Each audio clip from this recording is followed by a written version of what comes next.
This is 1004.7 FM. My name is Daniel Rothman, and if you're hearing this, you're still alive. That matters more than you might think right now. It's approximately 11:43 in the morning, Tuesday, December 23rd.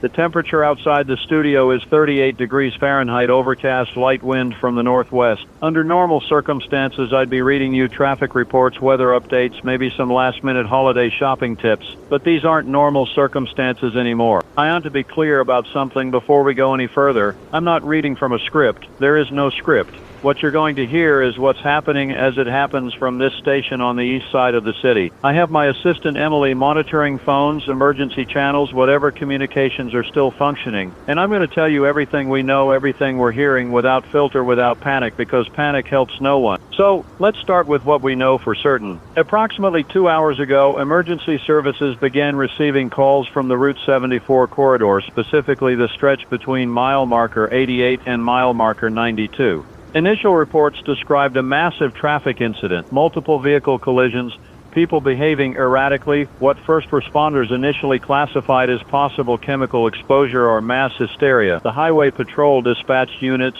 paramedics were en route, standard protocol for a multi-vehicle accident, except the crews that arrived first stopped transmitting within minutes. The last coherent radio traffic we intercepted, and Emily has been monitoring the emergency band since this started.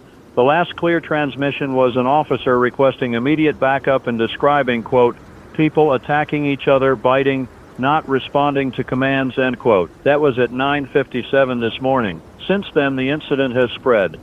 We're getting fragmented reports from areas adjacent to the highway, the Brookshire District, parts of Millerton, sections of the industrial zone near the old shipping yards. Emily just handed me a note. She's been on the phone with someone claiming to be sheltering inside a warehouse on Prentice Avenue. That's roughly 4 miles from the original incident site on Route 74. 4 miles in 2 hours. The authorities, what's left of coordinated authority right now, issued a shelter-in-place advisory for anyone within a 10-mile radius of the Route 74 corridor approximately 40 minutes ago. Not an evacuation order, not yet. A shelter in place. Stay inside, lock your doors, avoid contact with anyone displaying unusual behavior. I need you to understand what unusual behavior means in this context, because the terminology matters and clarity matters. We're hearing descriptions of people who appear disoriented, aggressive, unresponsive to verbal commands or physical barriers. There are reports of individuals attacking others without provocation. Biting. That word keeps appearing in the reports. Emily is collecting. Biting. The official statement from the County Emergency Management Office, released 18 minutes ago, attributes the situation to possible toxic exposure from an industrial accident. They're investigating a waste disposal facility near the Route 74 junction. That facility, from what we've been able to piece together, services the cargo processing center at the old Whitmore shipping yard. Now, here's where things become less clear and more troubling. The Whitmore yard hasn't been fully operational in over a decade. It handles overflow cargo, occasional freight transfers, things that don't fit into the main port facilities downtown. Mostly it's a graveyard for containers waiting to be processed, sold, scrapped, or destroyed. 2 days ago, according to a contact Emily reached at the Municipal Records Office, the yard received an unregistered container. No proper manifest, no clear origin documentation, flagged for immediate disposal. That container was transferred to the Glendale Rural Dump Station yesterday afternoon. Glendale is less than 2 miles from the Route 74 corridor. The dump operates a continuous burn pit for non-recyclable waste. Standard procedure. They incinerate refuse, chemical containers, expired materials that can't be safely processed elsewhere. Sometime late last night or early this morning, workers at Glendale reportedly threw the contents of that unregistered container into the burn pit. We don't know exactly what was inside. Emily spoke with someone who claims to have seen the inventory sheet before it was logged. Damaged boxes, expired pharmaceutical products, chemical disposal packs, laboratory waste with faded labels. The kind of mixed hazardous material that should never be burned together but often is because oversight is minimal and nobody asks questions until something goes wrong. Something went wrong. According to the same source, the fire didn't burn normally. It produced thick smoke, darker and heavier than typical burn pit emissions. The wind was blowing northwest, directly toward Route 74, directly toward the morning rush hour traffic that morning was unusually heavy. Holiday travelers heading out of the city early, commercial trucks making last deliveries before Christmas, commuters trying to beat the weather forecast calling for snow later in the week, A perfect storm of congestion. Cars packed bumper to bumper for miles. And then the smoke arrived. Think about it. Hundreds of people sitting in their vehicles, windows cracked for air circulation, ventilation systems pulling in outside atmosphere. A chemical cloud drifting across the highway, invisible against the gray morning sky, carrying whatever compounds were released when that mixture ignited. The first 911 calls came in at 9:38. Drivers reporting feeling dizzy, disoriented. Several callers mentioned seeing other motorists stumbling out of their cars, vomiting, collapsing. Within minutes, those calls escalated. Reports of fights breaking out, people screaming, attacking anyone nearby. By 9:50, the highway was chaos. First responders arrived expecting a traffic accident with chemical exposure. What they found was something else entirely. People who had collapsed were getting back up. People who had been injured, seriously injured, were moving again. Moving with purpose. Attacking. I know how this sounds. I'm aware of what I'm describing. But I'm telling you what's being reported, what emergency personnel are transmitting, what witnesses are claiming they've seen. I'm not interpreting, I'm not speculating. I'm giving you the information as we receive it. Emily just passed me another note. The shelter-in-place advisory has been upgraded. The governor's office issued a statement 7 minutes ago declaring a state of emergency for the entire county. National Guard units are being mobilized. Roadblocks are being established along major routes leading out of the affected area. They're calling it a containment zone now. Containment. That word implies something specific. It implies that whatever is happening can be isolated, controlled, stopped from spreading beyond defined boundaries. I want to believe that's true. I want to believe the authorities have a plan, that trained personnel are responding appropriately, that this situation is being managed. But I'm looking at the map Emily has spread across the desk in front of me, marked with every reported incident we've logged in the past 2 hours, and the pattern is clear. This isn't contained. This is expanding. The initial reports came from the highway, then Brookshire, then Millerton. Now we're getting calls from areas 7-8 miles away from Road 74, a convenience store on Hartnell Road, an apartment complex near Jefferson Park, an elementary school, God help us, an elementary school on the north side where a teacher called saying people were trying to break through the security doors. Emily contacted them back. No answer. I'm going to be honest with you because there's no point in pretending otherwise. We don't know what we're dealing with. The official explanation is toxic exposure, chemical contamination, something that's causing violent psychotic behavior in those affected. That would make sense if we were seeing people recover, if medical intervention was helping, if the symptoms were consistent with known toxicology. But that's not what's being reported. People who go down don't stay down. People who are injured beyond any reasonable capacity to function keep moving, and everyone they attack, everyone who gets bitten or scratched or exposed to their blood, starts showing the same symptoms within minutes. Traditional chemical exposure doesn't work that way. Infection vectors don't propagate that rapidly. Whatever this is, it's acting like nothing we've seen before, or at least nothing I've seen before in 2 decades of monitoring emergency channels and disaster responses. Emily is on the phone now with someone from the state health department. She's trying to get information about hospitals, treatment protocols, whether there's any medical guidance for people who might have been exposed. I can hear her voice rising, frustrated. Nobody has answers. The hospitals are overwhelmed. The county medical center stopped accepting new patients 40 minutes ago. They're full. Not full like a busy Friday night. Full like turn away the ambulances, lock the doors, triage in the parking lot, full. And it's not even noon yet. Let me give you some practical information because that's what matters right now.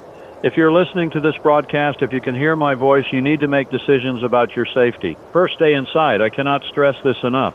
Do not go outside unless absolutely necessary. Lock your doors, close your windows, seal any gaps that might allow air circulation from outside. If you were anywhere near Route 74 this morning, if you drove through that area, if you were in traffic between 9 and 10 o'clock, monitor yourself for symptoms. Dizziness, nausea, confusion, sudden aggression. If you start feeling any of those things, isolate yourself from others immediately. Second, avoid contact with anyone displaying unusual behavior. I know that sounds obvious, but I mean it literally. If you see someone acting disoriented, violent, unresponsive, do not approach them. Do not try to help them. Do not assume they're drunk or sick or having a medical emergency. Keep distance.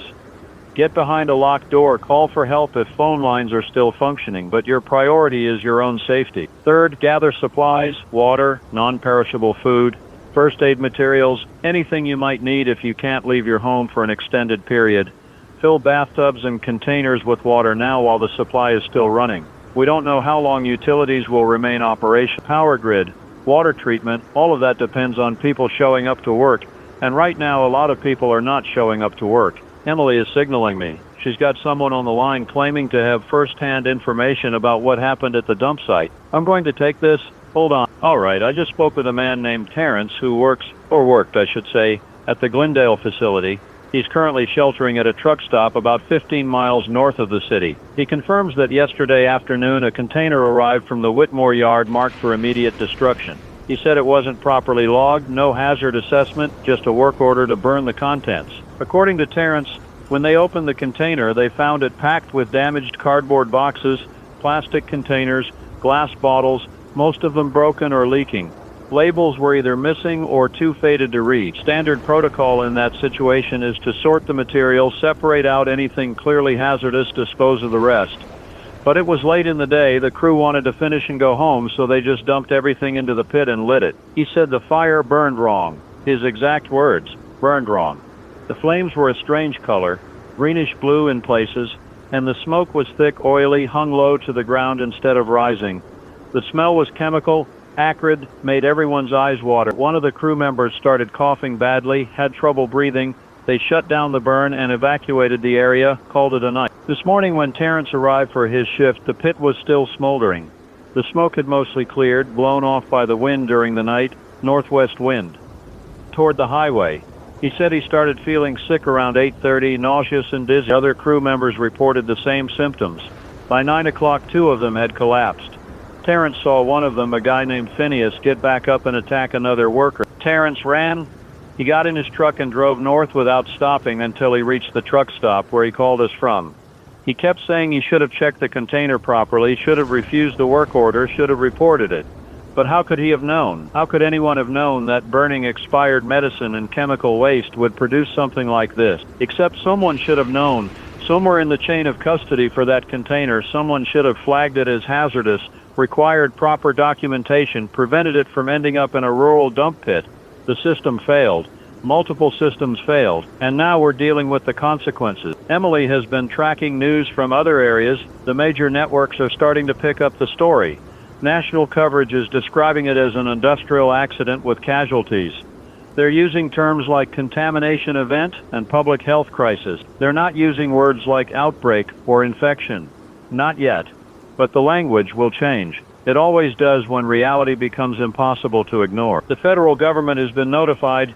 FEMA is supposedly coordinating with state authorities. The CDC is sending a team expected to arrive this evening if air traffic remains operational. I say if because there are reports of incidents at the regional airport. Nothing confirmed, but Emily heard chatter on the emergency channels about a disturbance in one of the terminals, security responding to aggressive individuals, flights being grounded. If the airport goes down, if it gets contaminated or overrun or whatever you want to call it, we lose one of the primary evacuation routes out of the city. The highways are already blocked or too dangerous to travel. Rail service stopped running an hour ago after reports of incidents at the central station. That leaves people with 2 options: shelter in place or flee on foot through areas that may already be compromised. Neither option is good. I'm watching the clock. It's 12:14 now, less than 3 hours since the first emergency calls. 3 hours and the entire character of this city has changed. I keep expecting to hear sirens, constant sirens like you'd expect during a major emergency. But there's periods of silence, long periods where the only sound is the wind against the building and the hum of our backup generator. That silence is wrong. A city of 500,000 people should never be that quiet in the middle of the day. Emily is monitoring social media, or what's left of it. Internet service is spotty, cell networks are overloaded, but there's still some communication getting through. People are posting videos. I haven't watched them myself, but Emily describes what she's seeing, and it matches the reports we're getting. Shaky footage of people attacking each other in parking lots, streets, inside buildings, crowds fleeing, bodies on the ground that shouldn't be moving but are. One video apparently shows a police officer trying to restrain someone who had been shot multiple times. Center mass, the kind of wounds that should be immediately incapacitating. The person kept fighting, kept trying to bite the officer, didn't respond to pain or verbal commands. Eventually, the officer had to retreat, left the individual standing there in the middle of the street, bleeding, swaying, but upright. How do you fight something like that? How do you stop someone who doesn't feel pain, doesn't respond to injury, doesn't have any sense of self-preservation? Traditional crowd control methods, Assume people will respond rationally to force, will retreat when faced with superior numbers or weaponry. But if the people you're trying to control aren't rational, if they're driven by something else entirely, then all the training and tactics become useless. The police scanner traffic has changed tone in the past hour. Early transmissions were professional, controlled, officers reporting incidents and requesting backup and standard procedure. Now there's fear in the voices, confusion, requests for lethal force authorization, calls for retreat, units going silent mid-transmission. Emily just handed me a printout of the latest official statement from the governor's office. I'll read it verbatim. Citizens of the affected counties are advised to remain indoors until further notice. A state of emergency has been declared. National Guard and federal emergency response teams are mobilizing. Avoid all contact with individuals displaying symptoms of contamination, including disorientation, aggression, or violent behavior. Law enforcement and medical personnel are working to contain the situation. Further updates will be provided as information becomes available. Stay calm. Stay in. Help is coming. Help is coming. I want to believe that. I want to believe there are people with the knowledge and resources to stop this, to understand what's happening and implement a solution. But I've been doing this job long enough to recognize when official statements are designed to prevent panic rather than convey truth. Stay calm is what you tell people when the situation is anything but calm. The power grid is still functioning, which means the utility workers are still at their posts, still keeping the systems running despite everything happening outside. Water is still flowing. Natural gas is still pumping. These are remarkable things when you think about it. Ordinary people doing extraordinary work to maintain basic services while the world falls apart around them. We owe them everything, and most of them will never be acknowledged or thanked. I wonder how long they'll keep going. How long before the fear outweighs the duty? Before people decide their own survival matters more than keeping the lights on for strangers? I don't blame anyone who makes that choice. Survival is a powerful instinct, but every person who abandons their post, every system that fails, brings us closer to complete collapse. And we're not far from complete collapse right now. Emily is tracking emergency service responses. Police, fire, medical, all of them are operating at a fraction of normal capacity. Units that respond to calls often don't report back. Radio silent. Either they're too busy to transmit, they've lost communication equipment, or they're no longer in a condition to respond. I don't want to speculate which, but the pattern is clear. We're losing first responders at an alarming rate. Without first responders, without that thin line between order and chaos, things deteriorate rapidly. People start making their own decisions about security, about justice, about who lives and who dies. We're already hearing reports of civilians arming themselves, forming groups, barricading neighborhoods. Some of that is necessary self-defense. Some of it will lead to tragedies, to mistakes, to people getting hurt who didn't need to get hurt. Fear makes everyone dangerous. I'm trying to stay focused on facts, on verified information, but it's getting harder to distinguish between reliable reports and rumors. Emily is doing her best to filter the incoming calls and messages, but the volume is overwhelming. Everyone wants answers. Everyone wants to know if their neighborhood is safe, if their family members are okay, if they should stay or go. I can't answer those questions. I don't have enough information. Nobody does. What I can tell you is this: the situation is not improving. Every hour brings reports of new incidents in new areas. The containment zone keeps expanding. The authorities keep revising their estimates of how many people are affected. The numbers are meaningless at this point. Thousands, tens of thousands, it doesn't matter. What matters is whether you're safe right now in this moment and what you're going to do to stay safe in the next moment. Think short term. Think immediate. Don't worry about tomorrow or next week. Worry about the next hour. Emily is on the phone with someone claiming to be calling from inside the county medical center. I'm listening to her side of the conversation. It's bad. The hospital is in lockdown. They've sealed the emergency department because infected individuals kept arriving, kept attacking staff and other patients. Several floors are compromised. Medical personnel are trapped in upper levels. Security can't contain the situation. She's asking about evacuation plans. The person on the other end is saying there are no evacuation plans. Nowhere to evacuate to. The streets around the hospital are full of infected. Ambulances that left to transport patients haven't returned. The loading docks are blocked with abandoned vehicles. They're trapped. Doctors, nurses, patients, all trapped inside a building that's supposed to be a place of healing. And instead it's become a cage. Emily is trying to get information about any medical guidance, any treatment that's shown success with the infected. The person is saying nothing works. Sedatives don't calm them. Restraints get broken. Wounds don't slow them down. The only thing that stops them is massive trauma to the brain or complete destruction of the body. That's not medical advice, that's battlefield triage. The call is ending. The person on the other end is saying they have to go, something is happening on their floor. Emily is asking them to stay on the line. They're not responding, the line is dead. I need to take a moment here, I need to breathe. We're at 12:47, almost 3.5 hours since this started. I've been broadcasting continuously, trying to keep you informed, trying to maintain some sense of normalcy. But there's nothing normal about this. There's nothing normal about a city tearing itself apart, about people turning into something that doesn't respond to reason or compassion or force. I don't know what to call them. The infected, the contaminated, the affected. None of those terms feel adequate. They're people. They were people. Someone's neighbor, someone's coworker, someone's family. And now there's something else, something driven by base aggression, by an urge to attack and bite and spread whatever is in their blood to everyone they encounter. It's spreading through fluid contact. That much is clear from the pattern of infections, blood, saliva, any exchange of bodily fluids during an attack. The incubation period, if you can call it that, is incredibly short. Minutes from exposure to symptom, minutes from symptoms to full transformation into one of those things. I've never seen an infectious agent work that fast. Nothing biological should propagate that rapidly, but the evidence is overwhelming. This is spreading faster than any disease outbreak in recorded history. Emily is pulling data from the State Health Department database. In the past 3 hours, hospitals across the region have reported over 4,000 cases of violent psychotic behavior. 4,000 confirmed. The actual number is likely much higher because many incidents aren't being reported, many people aren't making it to hospitals, many facilities have stopped recording data altogether. 4,000 in 3 hours. Exponential growth. Each infected person attacks multiple others. Each of those attacks creates new infected. The numbers double, triple, quadruple. Within hours, you're not dealing with an outbreak. You're dealing with a cascade, a chain reaction that can't be stopped by conventional means. The only way to stop exponential spread is to break the transmission chain. Isolate the infected, prevent contact between affected and unaffected populations. Quarantine.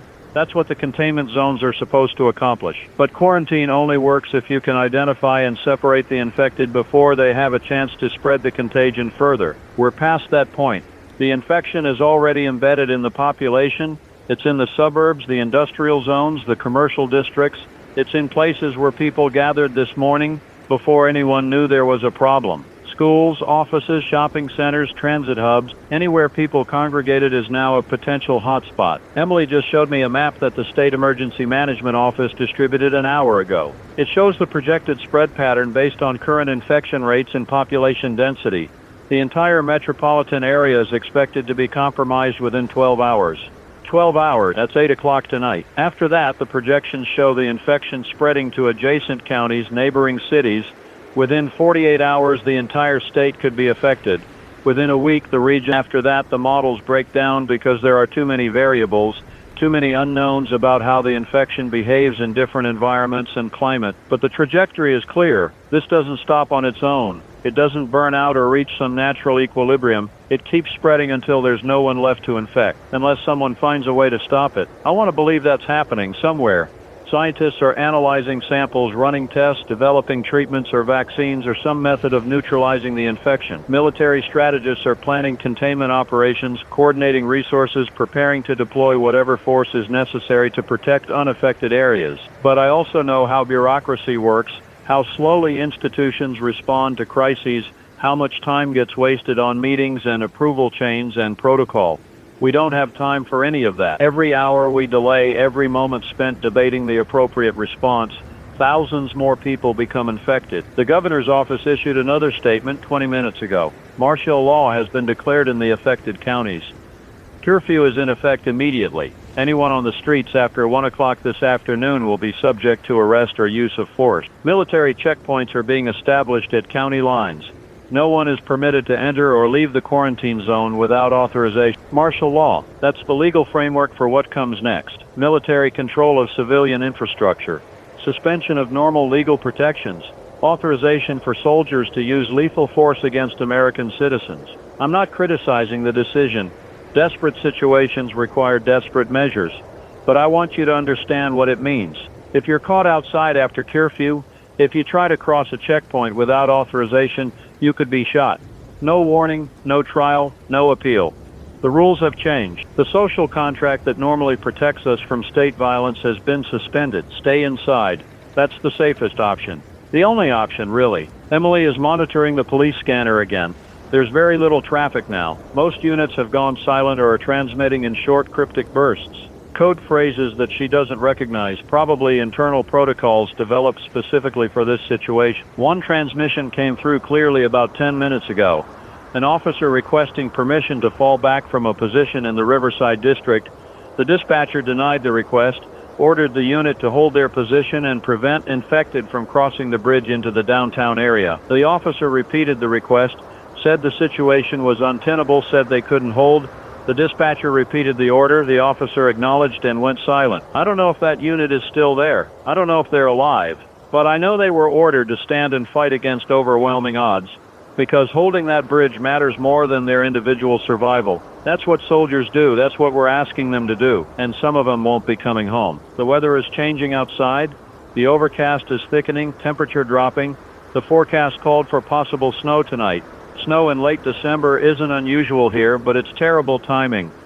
Winter weather will complicate everything. Travel becomes more dangerous, sheltering becomes harder, utilities are more likely to fail. People burn fuel to stay warm, creating carbon monoxide risks in poorly ventilated spaces. And the infected don't care about cold. They don't feel discomfort, they don't seek shelter. They'll keep moving regardless of weather, while everyone else has to make impossible choices about whether to stay warm or stay hidden. We need to talk about supplies, because this is going to be a long-term situation. Even if the authorities manage to contain the outbreak, even if the infection is stopped from spreading beyond the current quarantine zone, you're looking at weeks or months before normalcy returns. Maybe longer, maybe never, depending on how bad this gets. Water is the priority. Humans can survive weeks without food, but only days without water. Fill every container you have. Bathtubs, sinks, pots, bottles, anything that holds liquid. Do it now while the water system is still pressurized. When the treatment plants lose power or get overrun, when the workers stop showing up, the taps will run dry. Food is next. Non-perishables. Canned goods, dried pasta, rice, anything with a long shelf life that doesn't require refrigeration. If you have a working refrigerator, eat those items first before the power fails. Frozen food will last a day or two after the power goes out if you keep the freezer closed. After that, it spoils. Medical supplies. Bandages, antiseptics, pain relievers, any prescription medications you or your family need. Pharmacies are probably already looted or inaccessible, so work with what you have. If someone in your household has a chronic condition requiring regular medication, ration carefully and prepare for the possibility of running out. Tools and weapons. I'm not advocating violence, but you need some means of defense. A baseball bat, a kitchen knife, anything that extends your reach and gives you a chance against an attacker. Preferably something you can use from a distance. Remember, close combat means exposure to blood and fluids, which means infection risk. Light and heat. Flashlights, batteries, candles, matches. If the power fails, you'll be in darkness. If the heat fails, you'll freeze. Prepare for both. But be careful with open flames and enclosed spaces. Carbon monoxide poisoning kills just as surely as infection. Communication. Battery-powered radio. Keep it tuned to emergency broadcasts. That might be your only source of information when other systems fail. We'll keep transmitting as long as we can, as long as the generator holds out, as long as it's safe to stay in this building. I don't know how long that will be. Emily just informed me that we've lost contact with several radio stations that were broadcasting emergency information earlier. Their signals have gone dead. Either their power failed, their equipment was damaged, or their staff abandoned the facility. Each silent station is one less source of coordinated information, one less link in the network trying to keep people informed and alive. Eventually we'll be the last station broadcasting. Eventually we'll go silent too. But until then, I'm staying at this microphone. This is what I know how to do. This is how I can help. It's 1:11 now. The curfew has been in effect for 11 minutes. I'm looking out the studio window at the street below. Empty. Completely empty. No cars, no pedestrians, nothing moving except some papers blowing in the wind. It looks like a photograph, frozen, lifeless. Somewhere beyond what I can see from this window, the city is dying. People are fighting and dying and turning into something that isn't human anymore. But from here, from this quiet room with its soundproofing and thick walls, it's almost possible to pretend everything is normal. Almost. Emily is trying to reach her family. She's been calling periodically all morning with no success. Her parents live in Meridian Heights, about 8 miles northwest of here. That neighborhood was listed on the compromised areas report from 40 minutes ago. She keeps dialing, keeps getting nothing. No ring, no voicemail, just silent. I told her she should leave, should try to get home while there's still time. She said she's staying. Said someone needs to help me monitor communications. Said her parents would want her to keep working, keep helping others. I don't know if that's true or if she's just afraid to find out what happened to them. Either way, I'm grateful she's here. I couldn't do this alone. The federal government issued a statement 20 minutes ago. The president addressed the nation from an undisclosed location, described the situation as a localized industrial accident with serious but manageable consequences. Said that federal resources are being deployed, that the National Guard and military are establishing control, that citizens should remain calm and follow the instructions of local authorities. Manageable, that was the word used. Manageable. I don't think the president has seen the reports we're seeing. I don't think anyone at that level understands how fast this is moving, how thoroughly the local response has collapsed, how little time is left before manageable becomes uncontrollable. Or maybe they do understand and they're lying to prevent nationwide panic. Maybe they've already written off this city, this region, decided that containing the outbreak means sacrificing everyone inside the quarantine zone. Maybe the checkpoints at the county lines aren't there to keep infected out. Maybe they're there to keep everyone in. That's a dark thought. I don't want to believe it. But I've seen enough of how governments respond to crises to know that sometimes difficult decisions get made, decisions that value the many over the few. If letting 1 million people die means saving 10 million, that's not even a hard choice for the people making it. It's mathematics. Cold, brutal mathematics. Emily just picked up a transmission from one of the military checkpoints on the southern county line. A large group of civilians attempted to breach the barricade, tried to force their way through on foot after their vehicles were turned back. The soldiers fired warning shots. The crowd didn't stop. The order was given to open fire. Casualties unknown. The checkpoint is holding. Those were our people, our neighbors, our community, desperate to escape, willing to risk anything to get out of the quarantine zone. And they were shot down by soldiers following orders to maintain containment. This is what we've become. This is what happens when society breaks down, when the mechanisms we built to protect each other start being used to protect some of us from the rest of us. I'm not assigning blame. The soldiers at that checkpoint are doing what they've been told to do, following lawful orders from their chain of command. The people trying to breach the checkpoint were acting out of fear and desperation, trying to save themselves and their families. Everyone is making rational choices based on their circumstances, and those rational choices are getting people killed. The infection is the enemy, not the soldiers, not the civilians, not the government officials trying to manage an impossible situation. The infection, that's what we need to fight.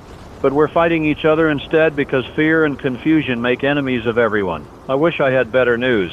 I wish I could tell you that help is arriving, that the situation is under control, that everything is going to be fine. But I can't lie to you. The situation is deteriorating. Help is not arriving in time. Things are not fine. What I can tell you is that you're not alone. Everyone listening to this broadcast, everyone sheltering in their homes right now, everyone afraid and uncertain and struggling to understand what's happening, we're all in this together. We're all facing the same threat, the same fears, the same impossible choices, and we're going to get through this. Some of us will, some of us have to, because if no one survives, if everyone becomes infected, if humanity ends here in this city on this day, then all the struggle and sacrifice and suffering means nothing.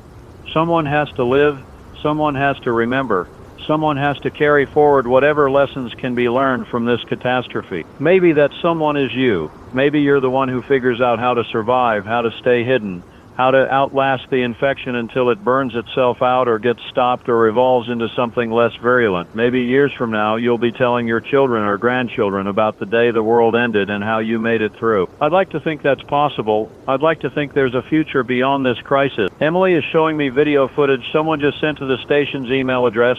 I'm watching it now on her laptop screen. It's taken from a high-rise apartment looking down at a major intersection about 2 miles from here. The streets are full of hundreds of them, maybe thousands, moving through the intersection in a slow tide. Some are running, some shambling, some crawling, all heading in the same direction, north toward the densest population areas, toward neighborhoods that might still be uninfected, following some instinct or stimulus we don't understand. They're hunting. That's what this looks like. A hunting pack. driven by hunger or aggression or whatever neurological impulse controls them now. And they're coordinated in some basic way, moving as a group rather than randomly dispersing. That's new information. That's terrifying information. If the infected can coordinate, if they can hunt in groups, then isolated survivors have almost no chance. Barricades won't hold against sustained assault. Hiding spots will be found through systematic searching. Every defensive advantage we thought we had becomes worthless. I'm going to step away from the microphone for a few minutes. I need to collect myself, need to think about what we're seeing and what it means for everyone listening. Emily will monitor the emergency channels while I'm gone. If anything critical develops, she'll bring it to my attention immediately. I'll be back. I'm not abandoning this broadcast. I'm not abandoning you. Just need a moment. That's all. All right. I'm back. It's 1:48. I took about 10 minutes to walk around the building, check the security of our doors and windows, verify that our backup generator has sufficient fuel. Everything is secure for now. The generator has maybe 18 hours of runtime left at current load. After that, we'll be on battery backup for essential equipment, which buys us another 6 to 8 hours before we go completely dark. Call it a day. We have a day before this station falls silent. Emily made coffee while I was doing my rounds. Real coffee from the break room machine that still works because we still have power. It's strange how normal that feels, how comforting. The world is ending outside, but we can still make coffee and sit at our desks and pretend we're just working another shift. These small normalcies matter. They keep us tethered to our humanity, remind us that we're still people with routines and preferences and the capacity to find comfort in familiar rituals. When those normalcies disappear, when we lose the last connections to the world we knew, that's when we truly become survivors instead of citizens. I don't think we're at that point yet, but we're close. The military issued an update on containment operations. National Guard units have established a perimeter around the affected area using a combination of vehicle checkpoints, fortified positions, and rapid response teams. The perimeter is approximately 60 miles in circumference, encompassing the city and several surrounding townships. Total population inside the containment zone is estimated at 1.2 million people. 1.2 million. That's how many lives are at stake. That's how many people are trapped inside this zone with an infection that's spreading exponentially. Even if the military perimeter holds perfectly, even if not a single infected individual escapes containment, we're talking about a potential death toll that exceeds most natural disasters in recorded history. And the perimeter won't hold perfectly. It can't. 60 miles of border, most of it running through rural areas with limited visibility and access. People will find ways through. Infected will find ways through. The containment will leave. The only question is how badly and how fast. Emily is fielding calls from people asking about evacuation options. I've told her to be honest with them. There are no evacuation options.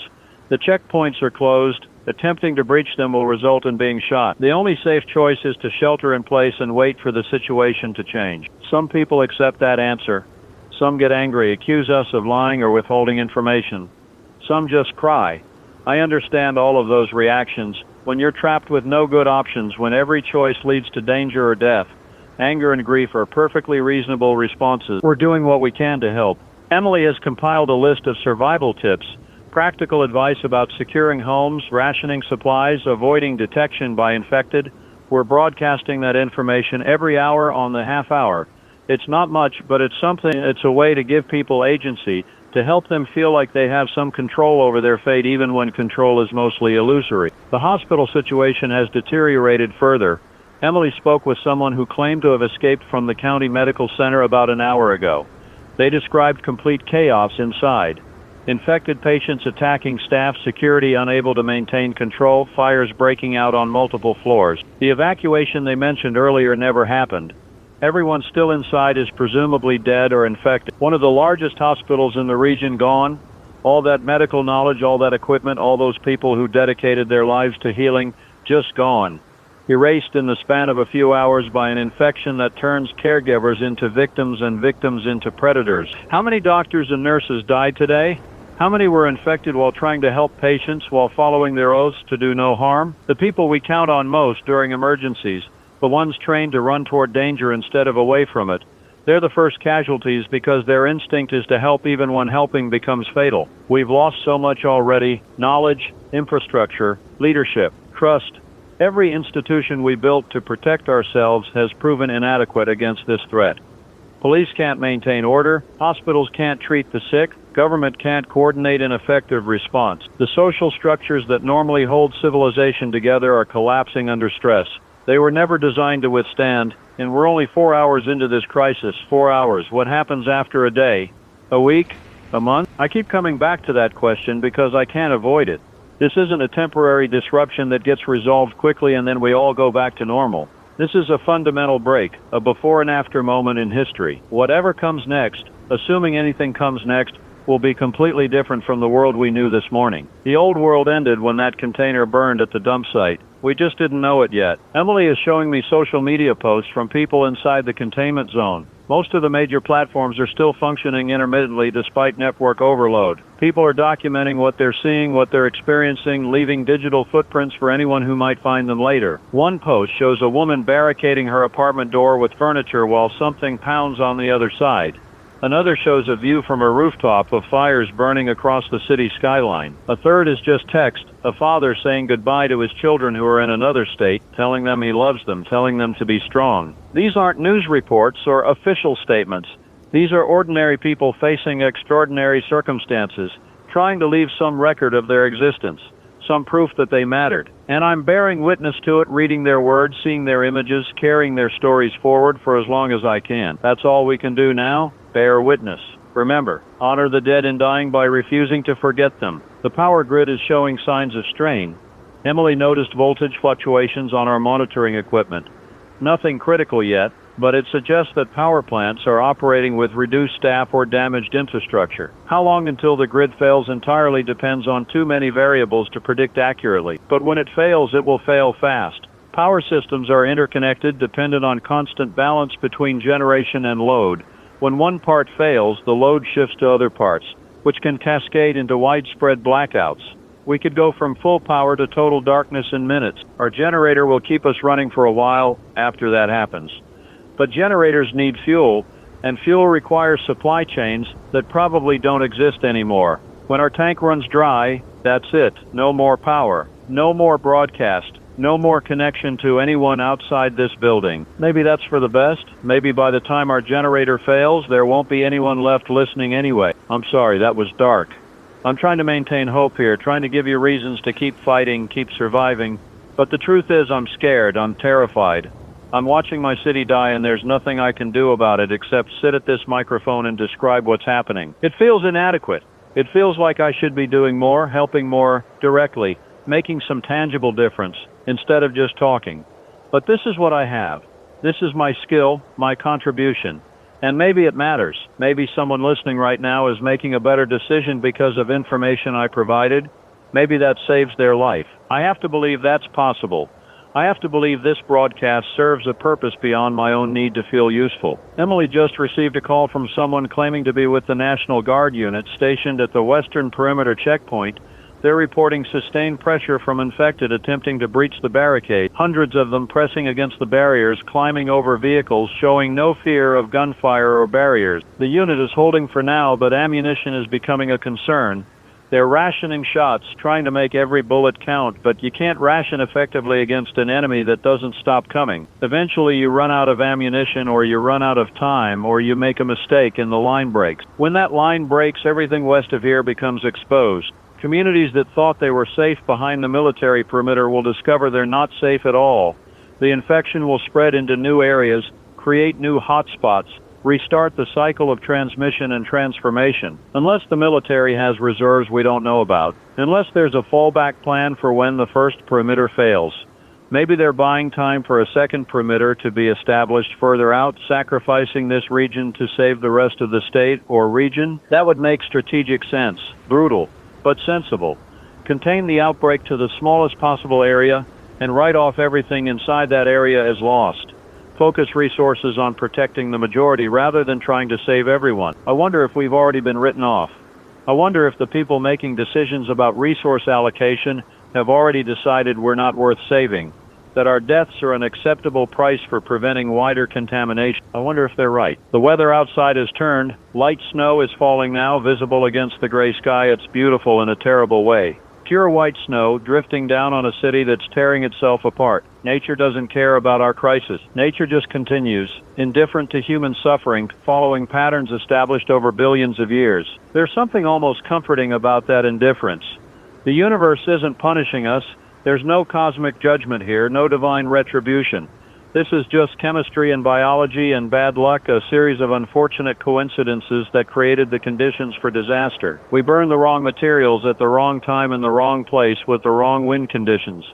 That's all this is, random chance. And millions of people are dying because of it. That randomness might be the hardest part to accept.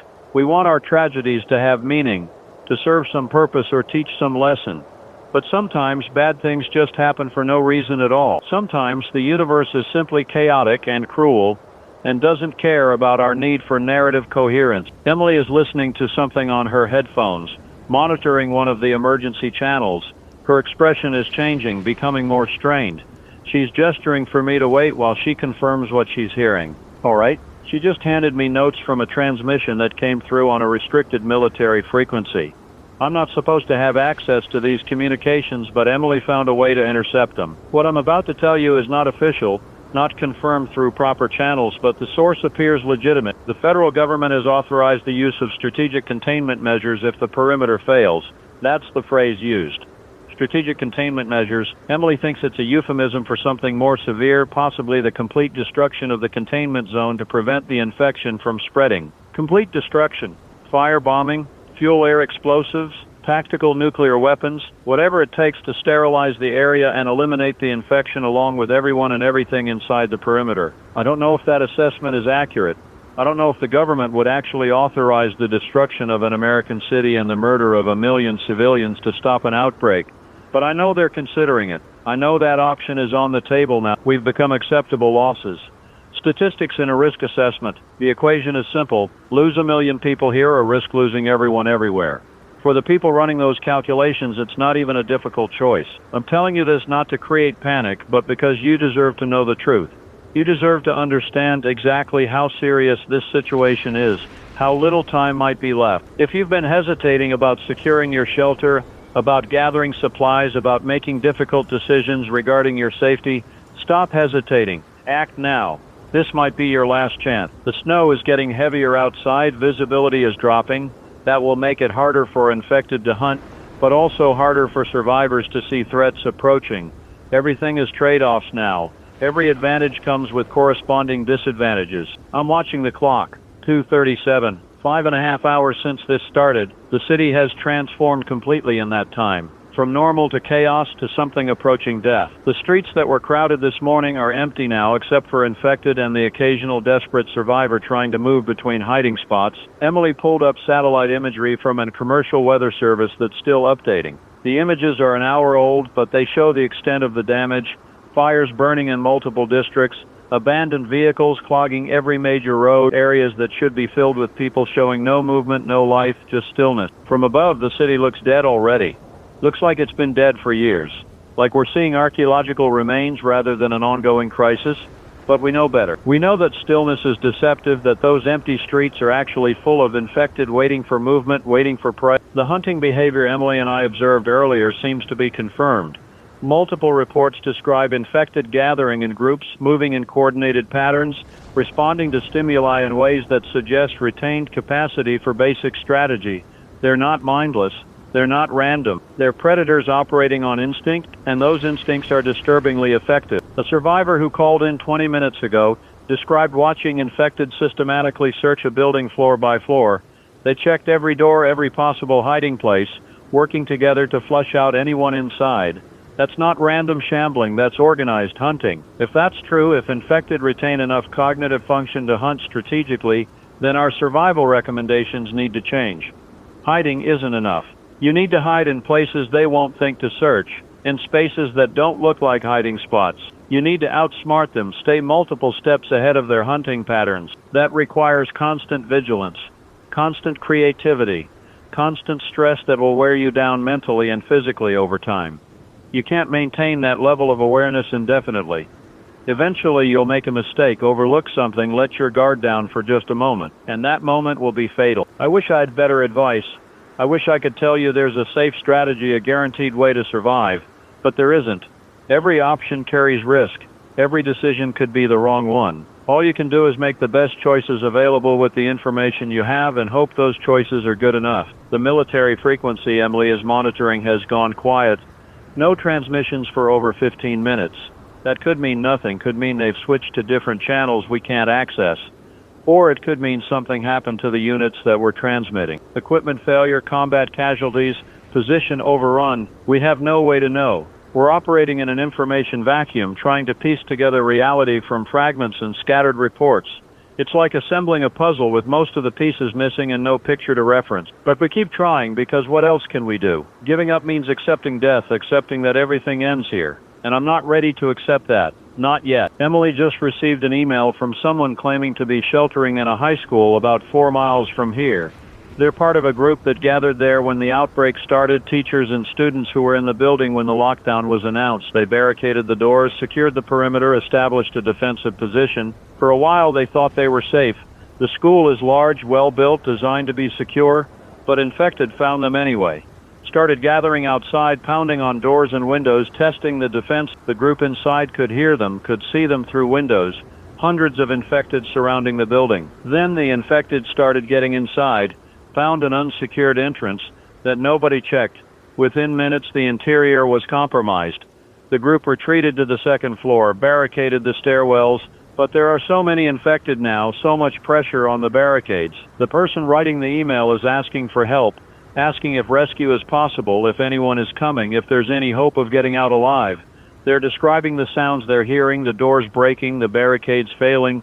They know they're going to die. They just want someone to know what happened, want their story recorded. I don't know how to respond. What do you say to someone in that situation? Empty reassurances feel insulting. Honesty feels cruel. So I'm just going to read their message, put their words into the record, make sure they're not forgotten. My name is Cordelia Brennan. I'm 17 years old. I'm trapped in Riverside High School with about 30 other people. We thought we'd be safe here. We were wrong. They're inside now. I can hear them getting closer. My phone battery is almost dead. If anyone finds this, please tell my parents I love them. Tell them I tried. Tell them I'm sorry I couldn't make it home. To anyone else reading this, I hope you survive. I hope you find somewhere safe. I hope this all ends soon. Don't make the same mistakes we did. Don't think anywhere is really safe. Keep moving. Keep fighting. Don't give up. Please don't give up. That's the end of the message. It was sent 14 minutes ago. We haven't heard anything since. Cordelia Brennan, 17 years old, student at Riverside High School. I'm saying her name so someone remembers.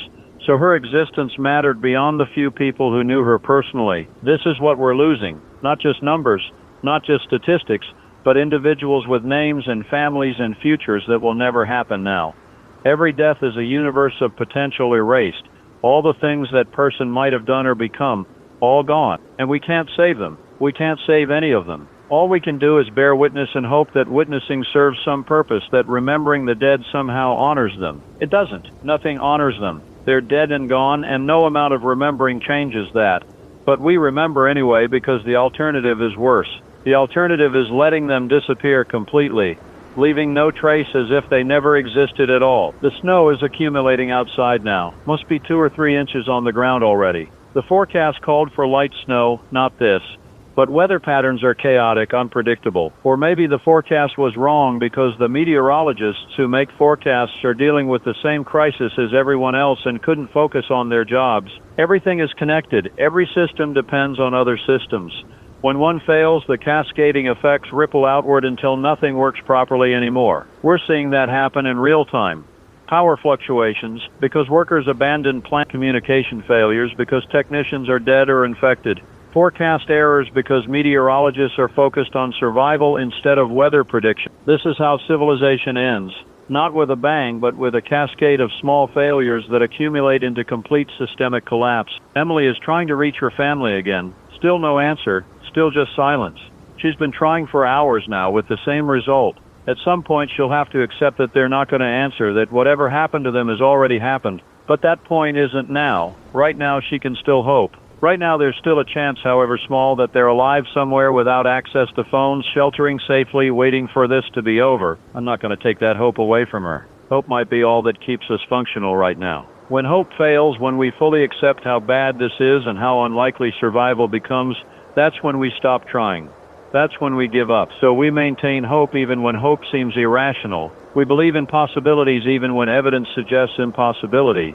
We act as if survival is achievable even when all indications suggest otherwise. Because the alternative is surrender, and surrender is death. The military perimeter is under increasing pressure. Emily intercepted multiple transmissions reporting large concentrations of infected moving toward checkpoint locations. The infected are migrating, drawn toward noise and activity, converging on the defensive positions that are supposed to contain them. This presents the military with an impossible choice.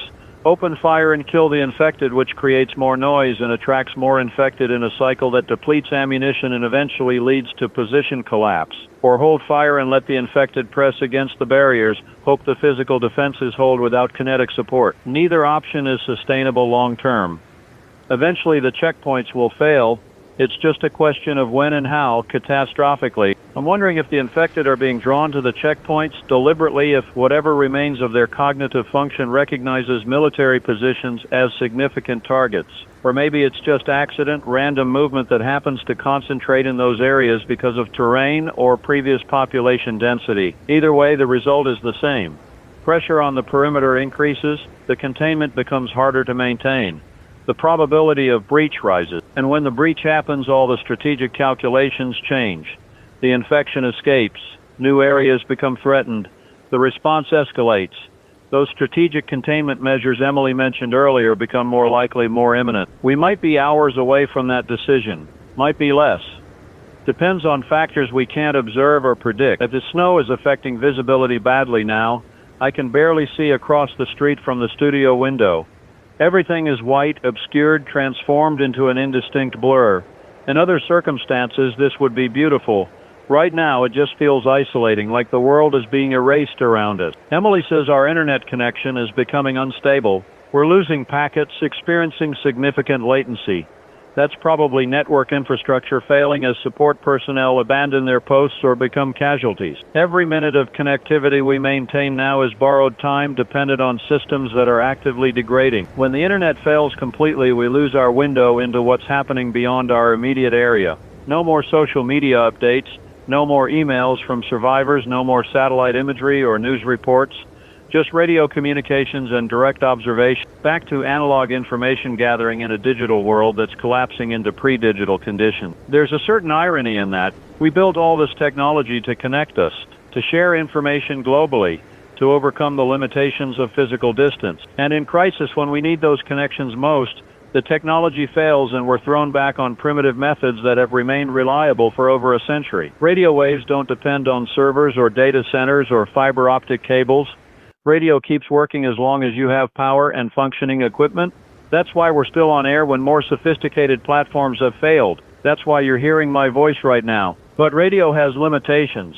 One-way communication mostly, unless someone calls in. Limited range depending on transmission power. Susceptibility to interference and atmospheric conditions. It's better than nothing, but it's not enough for coordinating large-scale response or maintaining detailed situational awareness. We're fumbling in the dark, making decisions with incomplete information, hoping we're not making catastrophic mistakes. It's 3:18 now, 6 hours since the first reports. I've been at this microphone almost continuously since we began emergency broadcasting. My voice is getting hoarse, my throat dry, despite the coffee Emily keeps bringing me. I should probably rest, let someone else take over for a while. But there is no one else. It's just me and Emily in this building. Just two people trying to keep a radio station operational in the middle of an apocalypse. If I stop, the broadcast stops. If the broadcast stops, everyone listening loses their connection to information and possibly to hope. So I keep going, keep talking, keep reading the reports. Emily hands me in trying to make sense of impossible situation. A woman called 3 minutes ago asking whether she should leave her apartment to search for food. She's been sheltered in place since morning following official guidance, but her supplies are limited and she's diabetic. Needs insulin, needs food to maintain blood sugar levels, running out of both. I told her the truth. Going outside is extremely dangerous. Infected are everywhere. The probability of making it to a store and back safely is very low. But staying inside without necessary medical supplies guarantees death, just slower and more certain. So what's the right answer? Risk immediate death by infection for a chance at survival, or accept inevitable death from medical complications while remaining relatively safe. There is no right answer. Both choices lead to death. She's just choosing which death she prefers. Which risk feels more acceptable. She thanked me and hung up. I don't know what she decided. I'll probably never know whether she survived or how she died. She's just one more person facing impossible choices in an impossible situation, trying to navigate a landscape where every option is terrible. This is what survival looks like now. Not heroic resistance or clever strategy, just ordinary people making horrible decisions and living or dying based on luck as much as judgment. Emily is showing me an updated map of incident reports. The infection has spread to every district in the city. No safe zones remain. Nowhere is unaffected. The entire metropolitan area is compromised. That's what complete outbreak looks like. Not pockets of infection with safe areas between them. Total penetration. Every neighborhood, every street, every building potentially harboring infected. Density varies by area, some places more saturated than others, but nowhere is truly clear. For survivors, this means constant danger. Can't let your guard down. Can't assume any location is safe just because it appears abandoned. Infected could be anywhere. Waiting, hunting, drawn by sound or movement or scent, and there's no cavalry coming. No rescue teams sweeping through to clear buildings and escort survivors to safety. Everyone who might have performed those rescues is either dead, infected, or busy trying to survive themselves. You're on your own, everyone is on their own. That's the new reality. The military frequency is active again. Emily is listening to transmissions from multiple checkpoints, reporting contact with large groups of infected, estimate hundreds at each location. Possibly thousands concentrated at the eastern perimeter where several major highways converge. The infected are pressing against barriers, climbing over vehicles, overwhelming defenses through sheer numbers. Soldiers are firing continuously, expending ammunition at unsustainable rates. Supply lines are disrupted. Resupply isn't coming. One checkpoint reported running out of ammunition completely. Soldiers fell back to secondary positions using hand-to-hand weapons. Last transmission from that position was chaos, screaming, then silence. The perimeter is failing, not everywhere at once, but section by section, position by position. As each checkpoint falls, the infected flow through into areas beyond, creating new infection zones, restarting the transmission cycle in communities that were briefly spared. This is what exponential spread looks like at scale. Not arithmetic increase, but geometric multiplication. 1 becomes 10, becomes 100, becomes 1,000. The numbers accelerate beyond any ability to track or control them. And once the perimeter is breached, once the infection escapes containment, there's no putting it back. It spreads outward from the breach point, carried by infected who don't stop, don't rest, don't need supplies or support. They just move and attack and spread until they're destroyed or there's no one left to infect. How far could it go? How much of the region, the state, the country could become infected before effective countermeasures are implemented? I don't know. Nobody knows. This is unprecedented. We have no historical comparison, no models that predicted this scenario, no playbook for response. We're improvising in real time, making critical decisions with incomplete information, hoping we're not condemning millions more people to death through our ignorance and delay. The snow is still falling. The city is quiet except for distant sounds that might be gunfire or might be something else. Hard to tell through the insulation and soundproofing. Hard to know what's happening just blocks away. That's another effect of systemic collapse. Loss of situational awareness. In normal times, we have dozens of information channels keeping us updated on conditions throughout the area.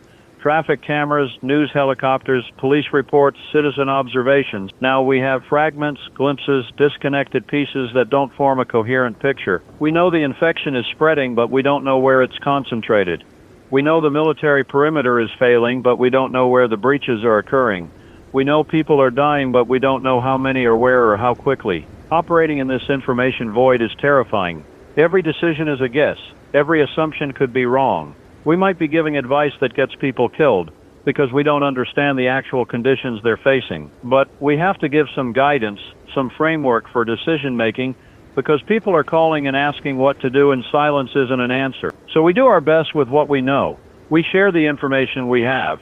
We acknowledge what we don't know. We remind everyone that survival is personal, that what works for one person might fail for another, that there are no guarantees or certain paths, and we hope that's enough. Hope our words help more than they hurt. Hope the people listening can filter our advice through their own judgment and circumstances to make choices that keep them alive. Hope is all we have left. Emily just informed me that our generator fuel is lower than previously estimated. We've been running at higher load than expected, powering equipment that normally draws from grid power. At current consumption rate, we have maybe 12 hours instead of 18. That puts us offline around 3 in the morning unless we can reduce power usage or find additional fuel. There's a fuel storage facility 6 blocks from here. Normally we just call for delivery, but delivery services don't exist anymore. If we want fuel, someone has to go get it. Someone has to leave this building, travel through infected territory, break into a secured facility, transport heavy containers back here, all without getting killed or infected. The probability of success is very low. The probability of dying in the attempt is very high. And if we don't try, the broadcast dies in 12 hours and everyone listening loses this information source. Emily is volunteering to go. She says I need to stay here to maintain the broadcast, says she can move quietly, says she knows where the facility is and how to access it. She's rationalizing, convincing herself this is achievable when we both know it's probably suicide. I can't let her do it. Can't let her throw her life away on a mission that's likely to fail. But I also can't stop her because she's right that we need fuel and someone has to try. This is command responsibility. Sending people into danger knowing they'll probably die. Sacrificing individuals for the theoretical greater good. It feels wrong, but all the alternatives are worse. I told her to wait. Told her to let me think about this, consider options, see if there's another way. She agreed, but I can see in her expression that she's already decided. She's going regardless of what I say, just giving me the courtesy of pretending I have a choice in the matter. That's leadership in crisis. Not actually making decisions, but pretending you're making decisions while events carry you forward regardless of your preferences. You perform the ritual of deliberation and choice while knowing the outcome is already determined. Maybe I'm being too cynical. Maybe there are genuine choices left, real options that could change outcomes. But right now, sitting in this studio watching the city die, it feels like we're all just passengers in a vehicle with no driver, careening toward inevitable collision. It's 3:49, almost 7 hours since this started. The light outside is beginning to fade despite it being afternoon. Combination of heavy cloud cover and the short December days. Full darkness in a few hours. Then we operate blind except for artificial light that might attract infected attention. Darkness changes everything. What little visibility we have now will vanish completely. Movement becomes more dangerous. Navigation becomes harder. The infected presumably see better in darkness than we do, or at least aren't disadvantaged by it the way we are. Night belongs to them. We get the day, but barely, and only by hiding. A man called asking whether he should try to reach his family in a different part of the city. They're 15 miles away, across multiple areas that are definitely infected. He has a car, has fuel, thinks he can drive fast and avoid confrontations. I told him no. Told him the roads are blocked by abandoned vehicles, that infected congregate around noise and movement, that attempting a 15-mile drive through hostile territory has almost zero chance of success. Told him he's more likely to die trying than to reach his family. He got angry. Said, I don't understand. Said they're his family. Said he has to try. Said if positions were reversed, I'd do the same thing. He's right. I would try. Knowing it's futile, knowing it's probably suicide, I'd still try because the alternative is living with the knowledge that I didn't even attempt to reach people I care about. So I revised my answer. Told him if he's going to try, wait for darkness, use the night as cover. Drive without lights until absolutely necessary. Avoid main roads. Be prepared to abandon the vehicle if it gets blocked or damaged. Carry weapons. Move fast. Don't stop for anyone or anything. And accept that he's probably going to die, but at least he'll die trying to reach his family instead of dying while hiding in safety. He thanked me and hung up. Another voice I'll never hear again. Another person making a doomed choice because all the safe choices feel like surrender. I understand that impulse. I feel it myself. The urge to do something active, something that feels like fighting instead of just surviving. To go down swinging rather than waiting passively for the end. But fighting gets you killed faster. Survival means accepting powerlessness, accepting that you can't change outcomes, accepting that the best you can do is hide and hope and outlast. That acceptance is hard, goes against every instinct about agency and control. We want to believe our actions matter, that we can influence events through will and effort. But sometimes the only winning move is not to play. Sometimes survival means doing nothing. Emily is preparing to leave for the fuel run. She's gathering supplies, checking routes on a map, loading a backpack with tools she might need. I can see her through the studio window, moving with purpose, refusing to acknowledge the fear she must be feeling. She's brave, stupid and brave, going to die for a broadcast that might not even matter, that might not be helping anyone, that might be just empty words spoken into a void. But I can't tell her that. Can't take away the meaning she's assigned to this mission. If she's going to risk her life, she needs to believe it's for something important, something worth dying for. Taking that belief away would be cruel. So I'm letting her go, letting her walk out that door into a city full of things that want to kill her, all so we can broadcast for a few more hours before we go silent anyway. This is what it means to be responsible for others, making impossible decisions and living with the consequences. She's ready to leave now. She's at the door looking back at me. I can see the question in her expression, looking for permission or approval or reassurance that I can't give. I just nod, just acknowledge that she's doing this, and I'm not stopping her. The door closes, she's gone. I'm alone in the building now, alone at this microphone, alone with the responsibility of keeping this broadcast running for however long possible. The silence in the studio is profound, just the hum of equipment and my own breathing. Outside the window I can see Emily moving down the street, staying close to buildings, moving quickly but carefully. Then she turns a corner and disappears from view. I don't know if I'll see her again. Probability says no. Statistics say she's already dead, that I'm just waiting for confirmation. But hope says maybe, says there's a chance, says stranger things have happened. Hope is a liar. But it's all I have. The clock shows 4:03. I need to keep talking, need to maintain the broadcast, need to give people who are listening something to hold on to. But my mind is elsewhere, following Emily through streets I can't see, imagining the danger she's facing, wondering if each moment passing is the moment she died. This is torture. This is what command feels like. Sending people to die and sitting safe while it happens. I'm going to take another break. Going to walk around, check the building perimeter, verify security, give myself something to do besides sit here imagining Emily's death. I'll be back in a few minutes. If she calls in, if something happens, there's no one here to answer. But the alternative is sitting frozen at this desk, drowning in fear, and that helps no one. I'll be back. The broadcast continues. All right, it's 4:22. I've been monitoring the emergency channels Emily left tuned on her equipment. Nothing unusual. No reports from the area where the fuel facility is located. That could mean nothing is happening, or could mean everyone who might report is already dead. I'm trying not to think about it, trying to focus on information, on the broader situation, on anything except Emily walking alone through an infected city. The military perimeter has suffered multiple breaches. That's confirmed now. Infected have broken through at 3 separate checkpoint locations and are spreading into adjacent areas. The National Guard is attempting to establish fallback positions, but coordination is breaking down. Units are cut off, communications are fragmenting, command structure is collapsing. This is what defeat looks like in real time. Not a single catastrophic failure, but a gradual disintegration of organized resistance.